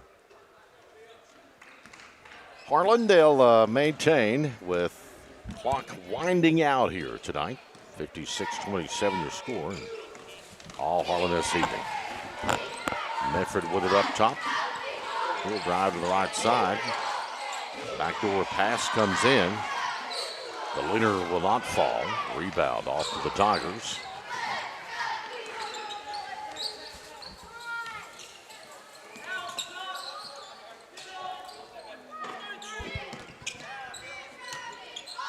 Will Gross back over to Sizemore. Back down to Gross. Gross shot is up and in there. 3 points for number 33, Noah Gross. Harlan walking it into the front court, and they can elect just to let the air out of the basketball, and that's what the Green Dragons are going to do. This one is going to be official here in just a moment, 56-29, and we'll have a championship game slated tomorrow night here at Sparks Gymnasium. The barn, as it's dubbed, between the Middlesboro Yellow Jackets and the Harlan Green Dragons, 56-29. We'll take a break. We'll come back in just a bit and have our Advent Health, UK Healthcare Pulse Player of the Game coming up after the contest. And Hunter is going to have all the stats for you as well. PRT. Hey, it's Kristen Mulcahy, Marketing Manager at Appalachian Wireless. We've all been there. You've tried one of those big carrier promises? Sounds amazing, doesn't it? Until you read that fine print. Then suddenly you're on hold again. And at Appalachian Wireless, we do things a little different. We answer your calls, we help solve your issues, and guess what? We work for you. Experience matters, right? Our team, we're the real wireless experts. So why choose anyone else? Visit one of our retail locations today or online at AppalachianWireless.com to see how we can better serve you. Because we are you. We are Appalachian Wireless. Dr. Pepper presents a Playoff-uary special. Happy Playoff-uary! 31 days of playoff football. Not for Tech. Had to make the playoff this year. Hey, Mr. Platypus. Got you a Dr. Pepper Zero Sugar. Wait. Tech stinks! Guys, come on, stop! That's for planting your flag on our turf. We're just kidding. Happy Playoff-uary! College football, it's a Pepper thing. Warden, take care of my brother Kyle, and I'll take care of you. This is my castle now. Do we understand each other? You're about to have a plague of outsiders descend on your town. What you expect in return? Partnership. There's gonna be consequences.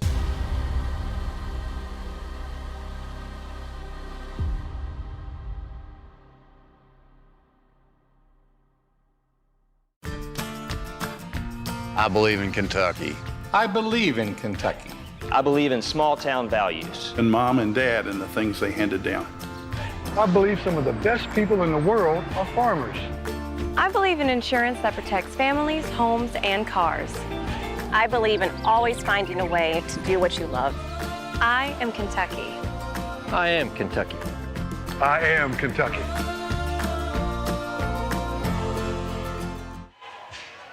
PRTC TV, and congratulations to the Harlan Green Dragons as they win tonight and advance on to the championship game tomorrow night.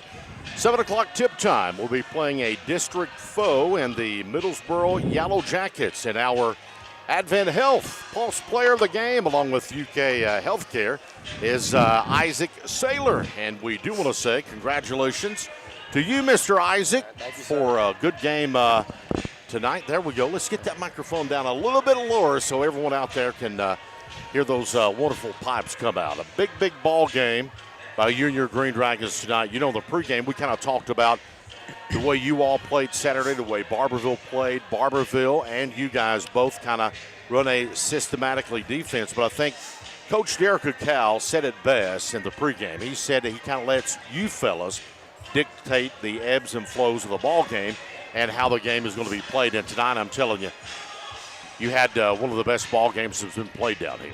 Yes, sir. I think we played absolutely fantastic. We came out strong and hard. We didn't let them score none in the second quarter, so that shows our improvements on the defensive end. So I'm very proud of them for that. Well, you end up with 12 points, 5 rebounds, 4 3-pointers, about 6 assists go along with that, and several other stats that are not going to make it into the box score, but the presence out there. And I think you guys come out and just really, from start to finish. And Barbourville tried and they kept trying, but really didn't have an answer. Offensively, they scored more points in the third quarter than they did the entire first half of play. Yes, sir. I think it comes from, saying I had that stat line right there. That's all. Those points are my team's points, too. It ain't just my points. I couldn't have done it without all of them. And their defensive effort, I was more than proud of their defensive effort because they knew what it took to get the job done. We came out of the locker room strong, and gave what it takes to get the job done. Well, you're in the championship once again, which is no strange territory to the Green Dragons. I can remember some very tough Harlan Green Dragon teams back in the day that were in the championship of the All-A, and also you've won a state championship over there, All-A, Mike Jones and company. That great team, and I'm sure that you know all about them. That team from days gone by in the early 90s. But you guys, again, congratulations tonight, and congratulations to you again, Isaac, for being our Advent Health Pulse player of the game. There you have it. Isaac, congratulations, and good luck to you and the Green Dragons tomorrow night against the Yellow Jackets of Middlesboro. Thank you, sir. Thank you. Congratulations, my friend. Good young man here. And Isaac Saylor, a great game tonight, 12 points, along with 5 boards, several assists, and just all-around great job this evening. Right now, we will go to my man Hunter, and Hunter is going to give us the complete wrap-up here of all the stats this evening. We'll start with Barbourville's individual. You had number 15, Trace Woods, with 6. Number 0, Evan Sizemore, with 6. Number 4, Logan Stepp, with 5. Number 21, Noah King, with 3. Number 33, Noah Gross, with 3. Number 22, Carson Wilder, with 2. If you flip over to the Harlan Independent side, they were led by number 35, Kobe Nose, 16 points, 13 rebounds. Our Pulse player of the game, Isaac Saylor, 12 points, 5 rebounds. Number 4, Legend Mimes, with 7. Number 10, Dylan Cox with 7. Number 2, Jackson Perry with 6. Number 12, Ethan Huff with 5. Number 1, Braxton Rowe with 2. Number 23, Eli No with 1. You go to the team stats, Earl. Harlan Independent was 10 of 20 from 2 for 50%, compared to Barbourville's 8 of 26 for 31% from 2. Barbourville was 2 of 11 from 3 for 18%, compared to Harlan Independent's 9 of 20 for 45%. Harlan was 9 of 12 from the free throw line for 75%, compared to Barbourville's 7 of 11 for 64%. Barbourville with 13 team rebounds compared to Harlan Independent's 27. Harlan Independent with 5 turnovers compared to Barbourville's 8, Earl. Big win tonight by the Harlan Green Dragons, and we got one more to go from Sparks Gymnasium. Tomorrow night at what should be a great one. 2 guys that know each other, 2 teams. Middlesboro and Harlan will be battling it out tomorrow night at 7 o'clock. You finally got me, Mark. Tomorrow night at 7 o'clock here from Sparks Gymnasium. And from the entire PRTC crew here tonight, God bless y'all. We'll see you tomorrow night at 7 o'clock. The All-A Classic on PRTC TV.